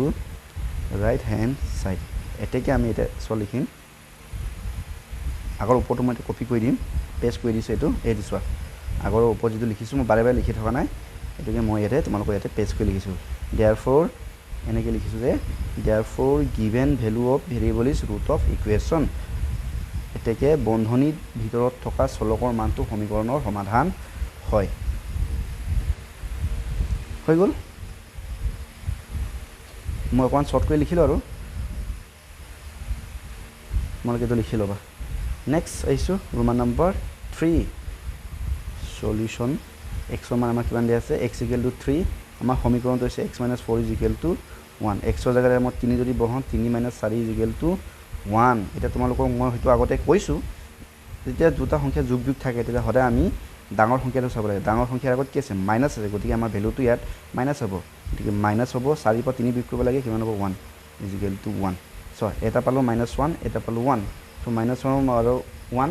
সমান নহয় দুটাই বেলেগ বেলেগ সংখ্যা গতিকে দুটা সমান নহয় তো আমি লিখিম left hand side is not equal to right hand side therefore আমি কি লিখিম আকৌ আগৰটোকে লিখিম আমি এনেকে লিখিব লাগে এতিয়া চাবা দেই এইটো মই লিখিছো চাবা ওপৰত দেখিলে বেয়া হৈছে ন এনেকে লিখিম given therefore given value of variable is ইসব পিছত মই লিখিম is not লিখিম কি লিখিম not root of equation আৰু অসমীয়া কানে লিখিম বন্ধনীৰ ভিতৰত থকা চলকৰ মানটো সমীকৰণৰ সমাধান হৈ জাগাত এবাৰ কি হ'ব নহয় হ'ব বুজি পালানে কিয় নহয় কাৰণ ইয়াতে left hand side is not equal to right hand side এই বাওঁফালে থকা সংখ্যাটো আৰু সোঁফালে থকা সংখ্যা মানটো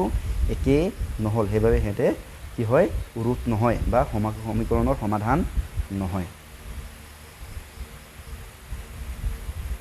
নেক্সট ৰোমান নম্বৰ 4 প্ৰায় সেমে আৰু এইবোৰ তো ইয়াতে সলিউশন লিখি আমি লিখিম x ৰ মানটো লিখিলাম x = 2 আৰু এফালে কি সমীকৰণটো কি 6x = 18 6 into x = 18 6 into 2 = 18 6 2 গুণ 12 6 2 গুণ 12 হলে কি হ'ব 6 2 গুণ 12 এফালে 18 দুটা সমান নহয় left hand side is not equal to right hand side গতিকে আমাৰ উত্তৰটো কি হ'ব আগৰটো দৰে হ'ব ইয়াৰ নিচিনা হ'ব না গতিকে ইয়াক মই কপি কৰি তলতে পেস্ট কৰি বহাই দিম মই কপি কৰি দিম ৰবা বাৰে বাৰে লিখি ৰাখিব নালাগে আৰু তেতিয়া ইয়াক মই কপি কৰি এই তলত মই এটা পেস্ট কৰি বহাম দেই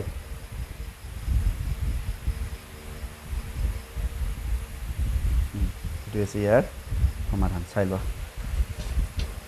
লিখিছো যে given value of variable is not root of equation বন্ধনীৰ ভিতৰত থকা চলকৰ মানটো সমীকৰণৰ সমাধান নহয় এতিয়া আহিছো ৰোমান নম্বৰ 5 ৰোমান নম্বৰ 5 টো চোৱা এতে আমাৰ কি x ৰ মান দিছে ৰোমান নম্বৰ 5 আৰু 6 একেলগে জাপি আছে ন এতে এটা আমি ঠিক কৰিব লাগিব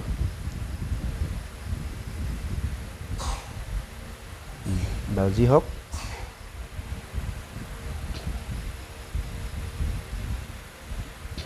আমাক কি দিছে x ৰ সলিউশন x ৰ মান কি দিছে 2 দিছে 5x - 1 = 7 এটাকে x ৰ মান আমি বহাই দিও 5x মানে 5 into x - 1 = 7 5 into x ৰ মান 2 বহাও - 1 = 7 5 2 গুণ 10 বিয়োগ 1 = 7 10 ৰ পৰা 1 বিয়োগ কৰিলে 9 = 7 যেটো নেকি দুটা সমান নহয় এটাকে left hand side is not equal to right hand side তো আমাৰ এটা আগৰটোকে লিখিব আগৰ এটোকে বহাব লাগিব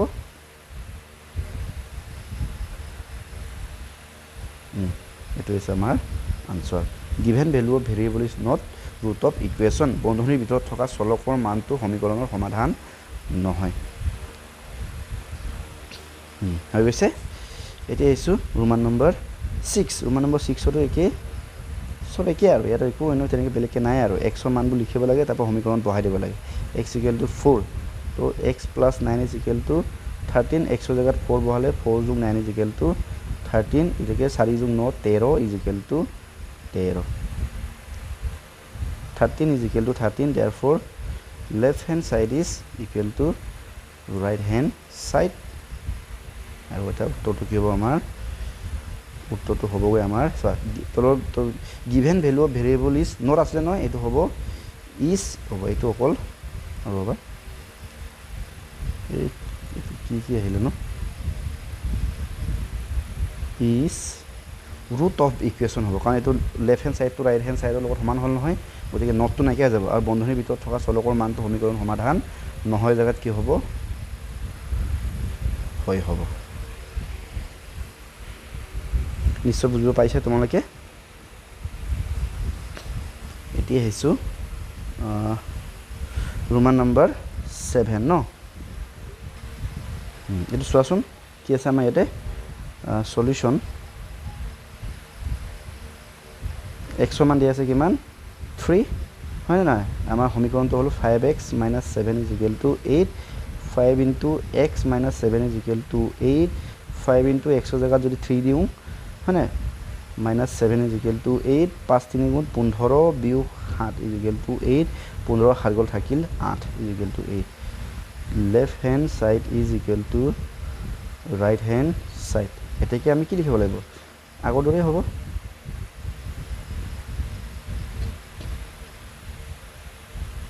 গতিকে ইয়াতে নটৰ জেগাত এইটো কি হ'ব ইজ হ'ব এইটো নহয় জেগাত হয় হ'ব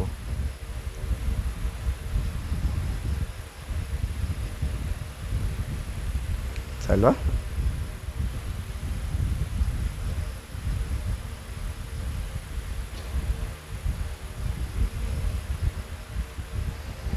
নেক্সট ৰোমান নম্বৰ 8 এতিয়া আমাক সলিউশন লিখোঁ আমাৰ y মান দিছে কিমান 9 আমাৰ সমীকৰণটো কি y/3 + 5 = 8 বুলি দিছে হয় নহয় এতিয়া চোৱা y জেগাত মই কি লিখিব লাগিব 9 বহাব লাগিব 9/3 + 5 = 8 3 × 1 × 3 3 3 × 9 দুটাকে মই কি কৰিলোঁ 3 ৰে হৰণ কৰিলোঁ মানে কাটিলোঁ আৰু 3 × 3 3 3 × 9 কি থাকিলে 3 + 5 থাকিলে = 8 হ'লনে 3 + 5 = 8 8 দুটাই সমান হয় গতিকে left hand side is equal two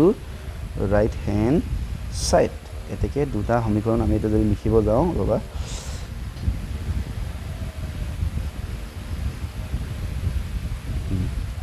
নিশ্চয় আমাৰ সমীকৰণটো কি হ'ব ভেৰিয়েবল নটটো নাইকিয়া হ'ব ইয়াতে নহয় জেগাত হয় হ'ব চাই লওঁ এবাৰ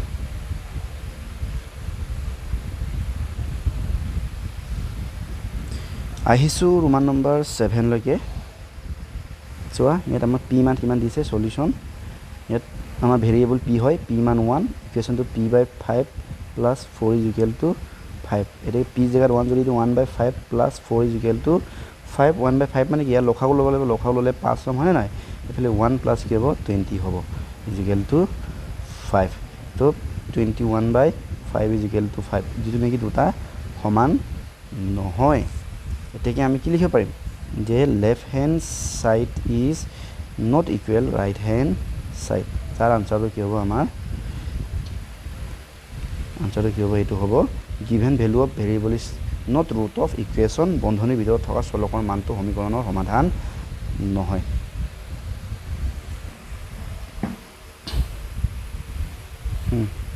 আহিছোঁ আমাৰ লাষ্ট এইটো Roman number 10 question number 5 last প্ৰশ্ন এইটো কি দিছে আমাক x ৰ মান দিছে x ৰ মান কি দিছে আমাক x = 42 সমীকৰণটো হৈছে x/7 = 6 x ৰ জেগাত আমি 42 বহাব লাগিব 7 = 6 7 × 7 7 6 × 42 এটাকে 6 = 6 পালোঁ য'ত নেকি left hand side is equal to right hand side এটাকে আমাৰ আনসাৰটো হ'বগৈ দুটা সমান হ'ল নহয় আমাৰ আনসাৰটো হ'বগৈ এই নটৰ জেগাত কি হ'ব নটটো নাইকিয়া হ'ব আৰু এটাতে ন জেগাত হয় হ'ব এইটো হৈছে আমাৰ সলিউশন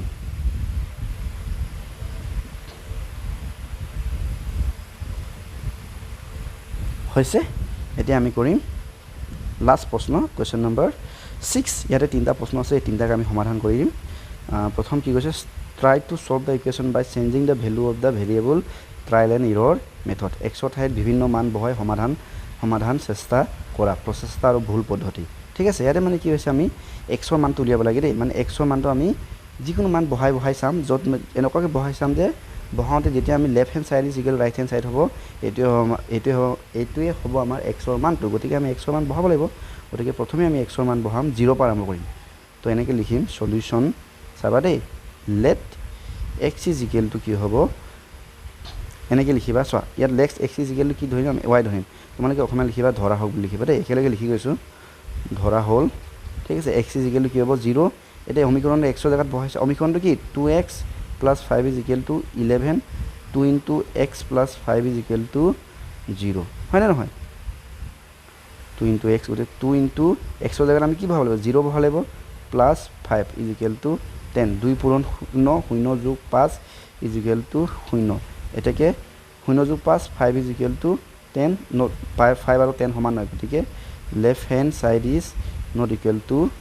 right hand side কথাটো বুজি পাইছা না আমি এতিয়া x ৰ মান যেতিয়া 0 বহাইছিলো তাৰ মানে সোঁ সাইড আৰু বাই সাইডটো নিমিলে এতেকে এই সমীকৰণটো x ৰ মানটো 0 টো ইয়াৰ সমাধান নহয় আমি এটা বেলেগ বহাইছাম এতিয়া আমি বহাইছাম x ৰ মানটো আকৌ এগেইন মানে x ৰ মান এবাৰ কি লম 1 লম সদা 0 পৰা আৰম্ভ কৰিবা তাৰপা এবাৰ 1 লবা তাৰপা -1 লবা তাৰপা 2 লবা -2 তেনেকৈ কৰি যাবা গতিকে 1 লৈছো তে সমীকৰণটো কি আছিল আমাৰ 2 * x + 5 = 10 আছিল হয় না নহয় 2 * 1 ৰ জায়গাত x ৰ জায়গাত 1 দিলু + 5 = 7 হয়নে 2 * x মানে 2 + 5 = 0 2 + 5 = 7 = 10 ইয়াতো কি হল left hand side is not equal to right hand side যেতিয়ালৈকে দুইটা লেফট সাইড আৰু ৰাইট সাইডটো সমান হয় তেতিয়ালৈকে আমি অঙ্কটো কৰিয়ে যাব লাগিব আৰু যোনটো জায়গাত আমি সমান পাম x ৰ মানটো বহাওঁতে সমান পাম তেতিয়াই হ'ব x ৰ মানে সমাধান বা x ৰ মানটো হ'ব গতিকে এটা x ৰ মান কি দিলু 1 বহাইছিলো নেক্সট আমি বহাইছাম x = কি লম -1 লম এনেকৈ আমি -1 ৰ পিছত 2 লম তাৰপা 2 টো নহলে -2 লম আকৌ 3 লম -3 তেনেকৈ সবতে আমি চেক কৰি যাম এটা সব 2 * x আছিলে -5 = 10 হয় না নহয় গতিকে 2 * -1 + 5 = 10 এতেকে 2 * -1 মানে কি -2 এসো প্লাস এ মাইনাস মাইনাস 2 * 2 + 5 = 10 -2 পৰা 5 গলে কি থাকিব 3 থাকে = 10 এতেকে ইয়াতো left hand side is not equal to right hand side এতিয়া আমি 1 আৰু -1 ললো এতিয়া নেক্সট আমি লেক্স লম x ৰ মানটো কি লম +2 লম কি লম 2 লম 2 বহাইছাম 2 নহলে আকৌ -2 বহাম তেনেকৈ দেই এতেকে আমাৰ সমীকৰণটো কি 2 * x + কি আছিল 5 = কি আছিল 10 আছিল তাৰ মানে 2 * x মানে কি লিখিছো দেই অঙ্কটো এনেকৈ আছিল 2x + 5 = 10 আছিল নাই তো মই এটো ডাইৰেক্ট লিখিছো আৰু 2 * x বুলি 2 * x + 5 = 10 গতিকে 2 পূৰণ x ৰ জায়গাত মই 2 দিম হয়নে প্লাস 5 = কি হ'ব -10 2 * 4 2 * 4 যোগ 5 = 10 কিন্তু তোমালোকে ছাত্ৰ ছাত্ৰীসকল এটা কথা মন কৰিছা নাই মই এটা ভুল কৰিলো তোমালোকে যদি মন কৰিছা তেনে নিশ্চয় গম পাইছা এইটো একচুয়ালি 10 নহয় এইটো 11 হয় মই এবাৰ প্ৰশ্নটো উভতি চাওঁচোন এতিয়াহে অকণ মন দিছো মই চোৱা 2x + 5 = 11 আছে মই বাৰে বাৰে 10 লিখি আছো এটো মোৰ কমপ্লিটলি ভুল হৈছে এটো হ'ব লাগিছিল কিমান 11 হ'ব লাগে এটো কিমান হ'ব লাগে 11 10 ৰ জায়গাত দিম 11 দিব লাগিব দেই সেইকাৰণে ভালকে মন দি লিখি যাব লাগে মোৰ এনেকে কেতিয়াবা কি হয় বংকখিনি কৰি যাওঁতে কেতিয়াবা কি হয় মন কৰি যাওঁতে কেতিয়াবা মনটো স্পিড হৈ যায় নহয় অলপ মানে স্পিডটো বাঢ়ি যায় তেতিয়া এই এনেকুৱা ধৰণৰ ভুলবোৰ হৈ যায় গতিকে সদায় কনসেন্ট্ৰেট হৈ কিনে অংক কৰিব লাগে গতিকে এইটো 1 যেহেতু 5 আৰু 11 একে নহয় গতিকে একে হ'ব মুঠতে ইয়াত 10 10 আছে তাৰ জায়গাত আমি কি লিখিব লাগিব 11 বহাব লাগিব এটাই কথা 11 বহাইছো আকৌ এবাৰ কৈছো অংক কৰোঁতে সদায় ভালকে মন দি লিখি যাব লাগে নহলে এনেকুৱা ধৰণৰ সৰু সৰু ভুলটোৱে পিছলে বহুত ডাঙৰ ভুল হৈ যায়গৈ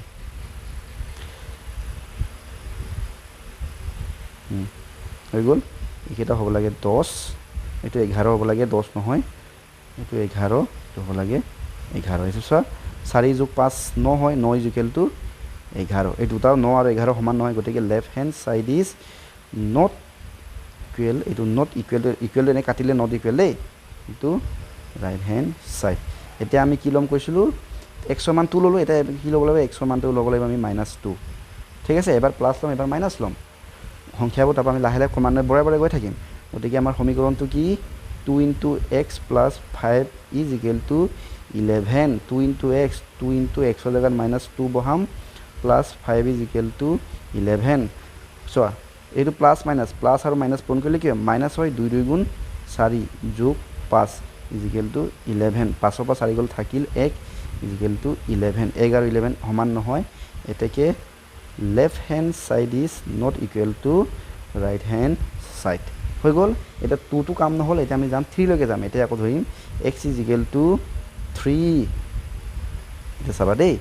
x ইজ ইকুৱেল টু 3 আমাৰ সমীকৰণটো কি আছিলে 2x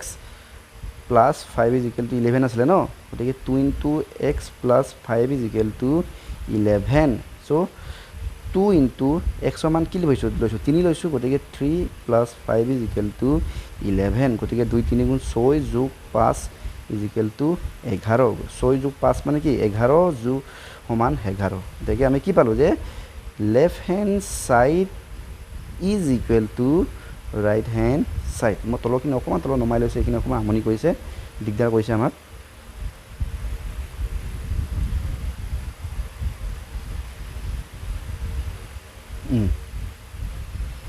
এতিয়া চোৱা আমি চোৱা ইয়াতে কি কৰিলোঁ এক্সৰ মান বিভিন্ন ধৰণৰ মান আমি বহাই চালোঁ 0 বহালোঁ 1 বহালোঁ -1 বহালোঁ তাৰমানে বহাওঁতে লাষ্টত আমি যেতিয়া এক্সৰ মান 3 বহালোঁ তেতিয়া আমি কি পালোঁগৈ যে তেতিয়া কি হয় সমীকৰণটো দুইফালে সমান হৈ যায় এতেকে therefore x is equal to কি হ'ব 3 হ'ব আমাৰ এই যে সমীকৰণ এটা প্ৰথম সমীকৰণ আমি ঘূৰি যাওঁ এইটো চোৱা এই যে সমীকৰণ যিটো হয় না সমীকৰণটো কি 2x + 5 ইজ ইকুৱেল টু 11 হয় নে নহয় এই সমীকৰণটোত এক্সৰ মানটো 3 হ'লে কি হয় সমীকৰণটো সিদ্ধ হয় নতুবা এই 3টো হৈছে সমীকৰণৰ 3টো হৈছে সমীকৰণটোৰ সমাধান আমি এটা লিখিব পাৰোঁ এনেকৈ লাষ্টত এনেকৈ লিখিব পাৰোঁ therefore x 3 is the root of the equation বেলেগকৈ লিখিব পাৰোঁ নেকি চাওঁ এনেকৈ লিখিলেও যাব অসমীয়া লিখিবা যে 3 এক্সৰ মান 3 এই সমীকৰণটোৰ এনেকৈ লিখা 3 নহয় সমীকৰণৰ সমাধানৰ মান হ'ল 3 ঠিক আছে অকণমান কি ক'বা আৰু সমীকৰণৰ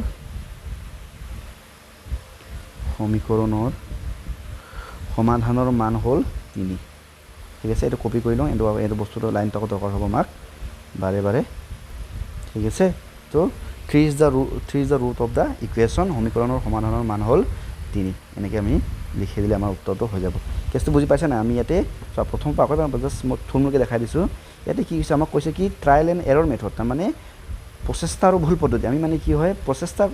মানে যিকোনো সংখ্যা আমি দি চাম যিকোনো সংখ্যা মানে এনে যিটি নহয় আৰু আমি শূন্যৰ পৰা আৰম্ভ কৰিম প্ৰথমে এক্সৰ মানটো শূন্য বহাই মেলি এই সমীকৰণটো চালোঁ দেখিলোঁ যে সোঁফালে বাওঁফালে মানটো একে নহয়গৈ গতিকে এইটো এক্সৰ মানটো 0 হ'ব নোৱাৰে ঠিক তেনেকৈ এটা কি বহালোঁ 1 বহালোঁ 1তো একে নহ'ল বা -1 দিলোঁ তাৰপৰা -2 দিলোঁ আৰু 2 দিলোঁ 2 আৰু -2 দিলোঁ সমান নহ'ল আৰু যেতিয়া আমি 3 দিলোঁ এক্সৰ মানটো তো তাতে কি হ'ল আমি এক্স দুইফালে লেফ্ট হেণ্ড চাইড আৰু ৰাইট হেণ্ড চাইডটো সমান হৈ গ'ল এতিয়া এক্সৰ মানটো কি হ'ব 3 হ'ব তো 3 এইটো সংখ্যা যিটো নেকি এই ইকুৱেশ্যনটোৰ ৰুট হয় বা অসমীয়াত ক'লে সমীকৰণৰ সমাধানৰ মান হ'ব 3 এনেকৈ লিখিলে হৈ যাব ইয়াতে গোটেইখিনি অসমীয়া ইংলিছ বুলি কথা নাই এনেকৈ লিখিলে হৈ যাব লাষ্টত য'ত অসমীয়া লিখিব লাগে তলত মই লিখিয়ে দিছোঁ হৈ গ'ল এবাৰ যদি ওপৰৰ পৰা যদি চোৱা হয় এবাৰ চাই ল'ব পাৰে মই লাহে লাহে জুম কৰি দেখাম এইটো লেটটো অসমীয়া মাধ্যমে লিখিবা ধৰা হ'ল বুলি লিখিবা সিমানে আৰু বাকীবোৰ চব ছেইম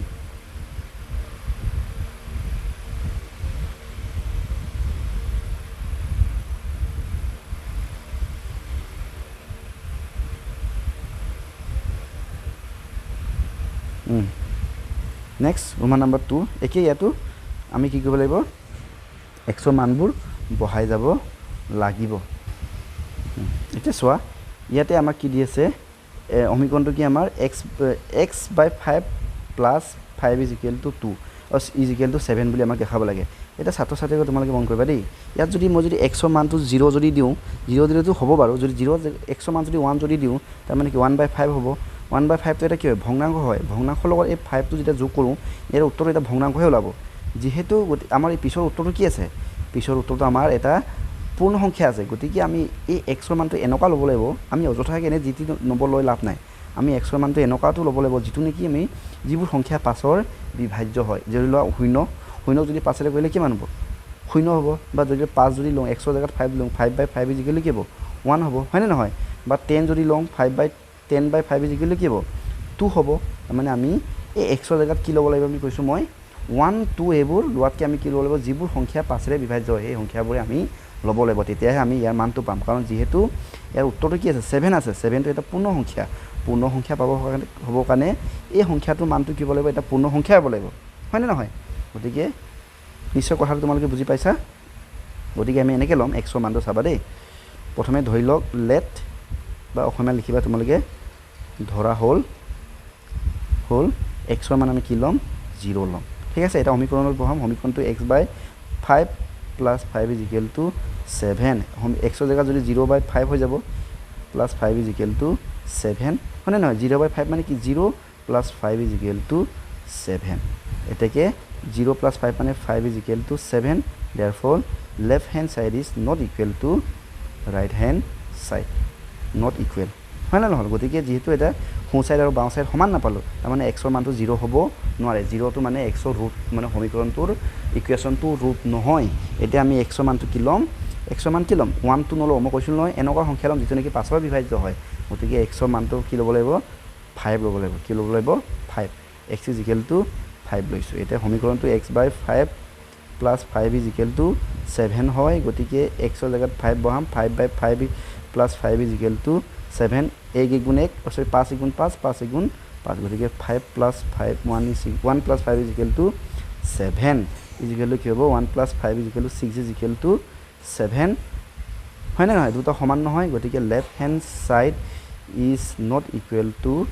ৰাইট হেণ্ড সাইড এতিয়া তাৰমানে x ৰ মানো 5 হ'ব নোৱাৰে এতিয়া নেক্সট মই কাষত লিখিছোঁ দেই ইয়াত লিখিছোঁ এতিয়া অলপ ভালকৈ মানে ৰিলেভেণ্ট হৈ থাকিব x ৰ মানটো মই ল'ম এবাৰ 5 ল'লোঁ নহয় এবাৰ ল'ব লাগিব -5 x ইকুৱেল লিখি লৈছোঁ -5 গতিকে x/5 plus 5 is equal two 7 -5/5 plus 5 is equal two 7 5 গুণ 5 5 গুণ 5 এইটো -1 হ'ব এইটো 1 হ'ব -1/1 মানে কি -1 প্লাছ 5 হৈ যাব ইকুৱেল টু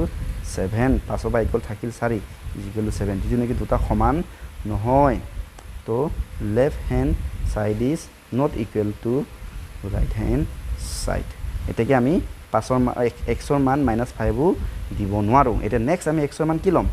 পাছৰ বিভাজ্য হোৱাৰ পিছত কি আছে 10 আছে গতিকে x ইকুৱেল টু আমি ল'ম 10 এতিয়া চাবা দেই এতিয়া ওলাব x/5 প্লাছ কি আছে 5 ইজ ইকুৱেল টু 7 হয় না নহয় গতিকে x ৰ জেগাত যদি মই যদি 10 যদি দিওঁ 10/5 প্লাছ 5 ইজ ইকুৱেল টু 7 5 গুণ 5 5 2 গুণ 10 থাকিলে কি মানে 2/1 মানে কি 2 plus 5 is equal two 7 2 plus 5 মানে কি 7 ইজ ইকুৱেল টু 7 এতিয়া চোৱা লেফট হেণ্ড সাইডটো কি হৈ গ'ল আমাৰ ৰাইট হেণ্ড সাইডৰ লগত সমান হৈ গ'ল এতেকে x ৰ মানটো কি এতেকে x ইজ ইকুৱেল টু কি হ'ব 10 হ'ব এইটো আমাৰ দৰকাৰী হ'ব হয়নে নহয় এতিয়া আকৌ লাষ্টৰ ইকুৱেশ্যন লিখিব লাগিব নহয় এইটো লিখিব লাগিব নহয় এটা আমি লিখিম চোৱা এতিয়া therefore এই therefore জেগাত আমি কি লিখিম 3 জেগাত আমি কি লিখিব এতিয়া আমি উত্তৰ কি হ'ব 10 পালোঁ therefore 10 is the root of the equation আৰু এতেকে সমীকৰণটোৰ সমাধানৰ মান হ'ব 10 এনেকৈ লিখিব লাগিব নিশ্চয় বুজি পাইছা ওপৰৰ পৰা এবাৰ চাই লোৱা প্ৰথম চোৱা এইটো ইয়াৰ পিছত এইটো লাষ্টৰ শেষৰ চোৱা ঠিক আছে এতিয়া আমি লাষ্ট প্ৰশ্নলৈ যাওঁ ৰোমান নম্বৰ 3 এতিয়া চাবা আমাক কি দিছে সমীকৰণটো 7x - 4 ইজ ইকুৱেল টু 24 4 দিছে এতিয়া ইয়াতে এনেকৈ ল'ব লাগিব আমি এটা এটাকে ল'ব লাগিব এটা এইটো বেলেগটো উপায় দেখা নাই গতিকে প্ৰথমে x মান ল'ম আমি 0 ল'ম 7 into x হয় নে নহয় -4 4 is equal to 24 7 into x জায়গাত 0 ল'ম -4 is equal to 24 হয় নে নহয় 7 - 4 হ'ব is equal to 24 7 - 4 হ'লে 3/24 মই এটা অকমান স্পিড ক্যালকুলেশনটো স্পিড কৰি দিছো দেই is equal to কি হ'ব left hand side is not equal right hand side গতিকে আমি x ৰ মান শূন্য নহয় আৰু এতিয়া আমি ল'ম x ৰ মান তল লিখিছো এতিয়া আমি x ৰ মান ল'ম x is equal to 1 ল'ম দেই সমীকৰণটো কি আমাৰ 7 into x 7x আছিলে মানে 7 into x minus 4 is equal to 24 হৈ গ'ল এটা আমি মানটো বহাম 7 into 1 minus 4 is equal to 24 এইটো ভুল হৈছে নহয় ওপৰটো কি যে ভুল কৰিছো নহয় এটা 7 into x মানে কি 7 into 0 মানে কি 7 into মানে 0 এ হয়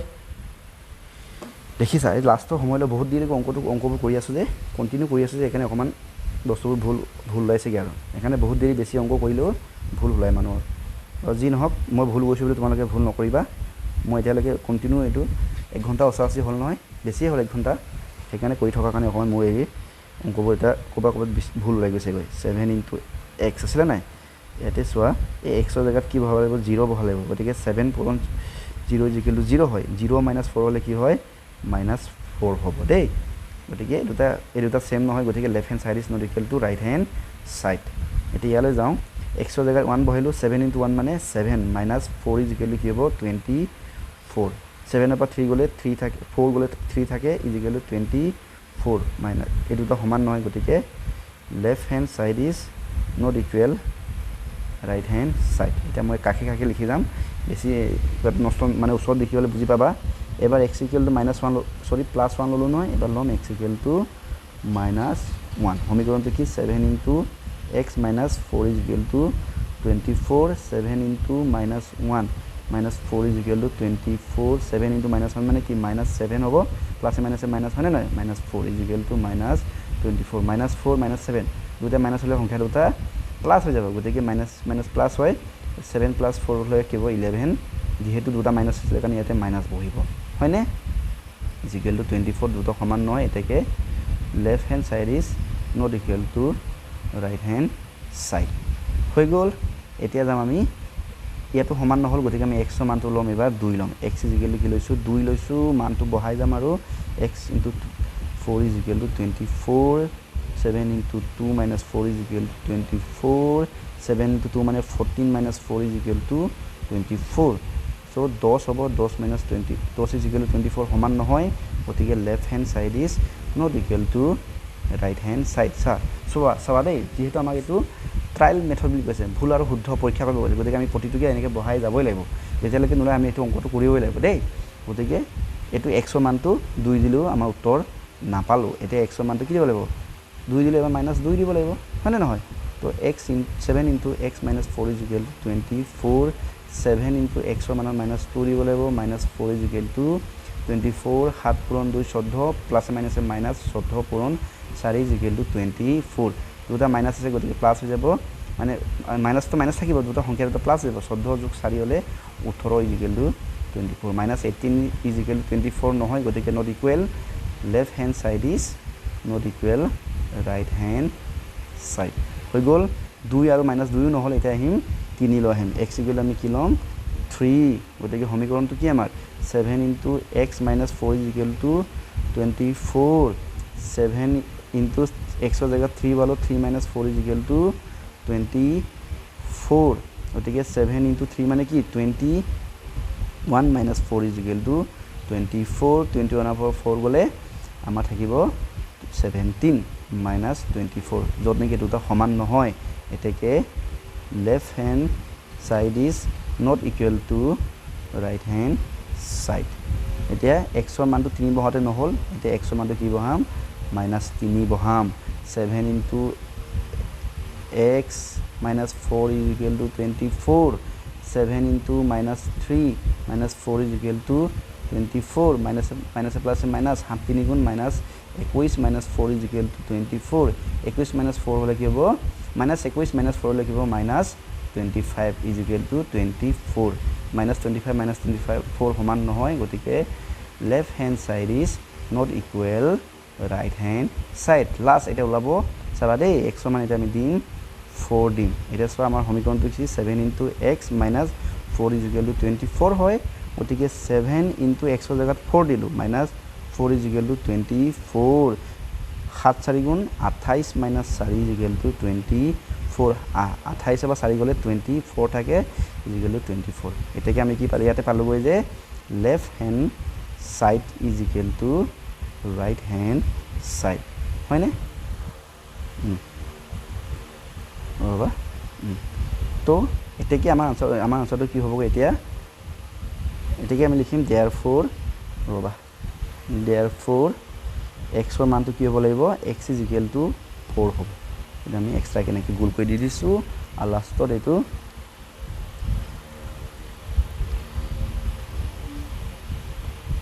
উত্তৰটো আমি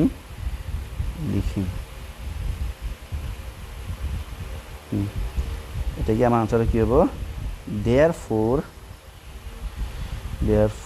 4 is the root of the equation এটাকে সমীকৰণটোৰ সমাধানৰ মান হ'ব 4 এটাই হৈছে আমাৰ আনসাৰ এবাৰ চাই ল'বা ওপৰৰ পৰা মই লাহে লাহে দেখাই দিছোঁ এতিয়া আমাৰ এইটো এক্সাৰসাইজটো খতম শেষ হৈ গৈছে তোমালোকে চাই লোৱা এইটো ইমান দেৰিলৈকে চালা যেতিয়া এখন অকণমান ধৈৰ্য সহকাৰে একবাৰ চাই লোৱা এইটো ভিডিঅ'টো অকণমান লম্বা হ'ল বাৰু যথেষ্টখিনি দীঘল হৈছে হ'লেও মই এটা এক্সাৰসাইজটো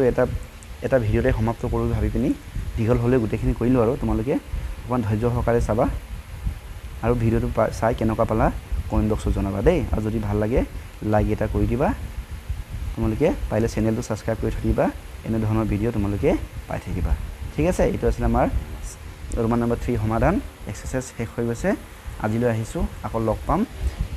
ধন্যবাদ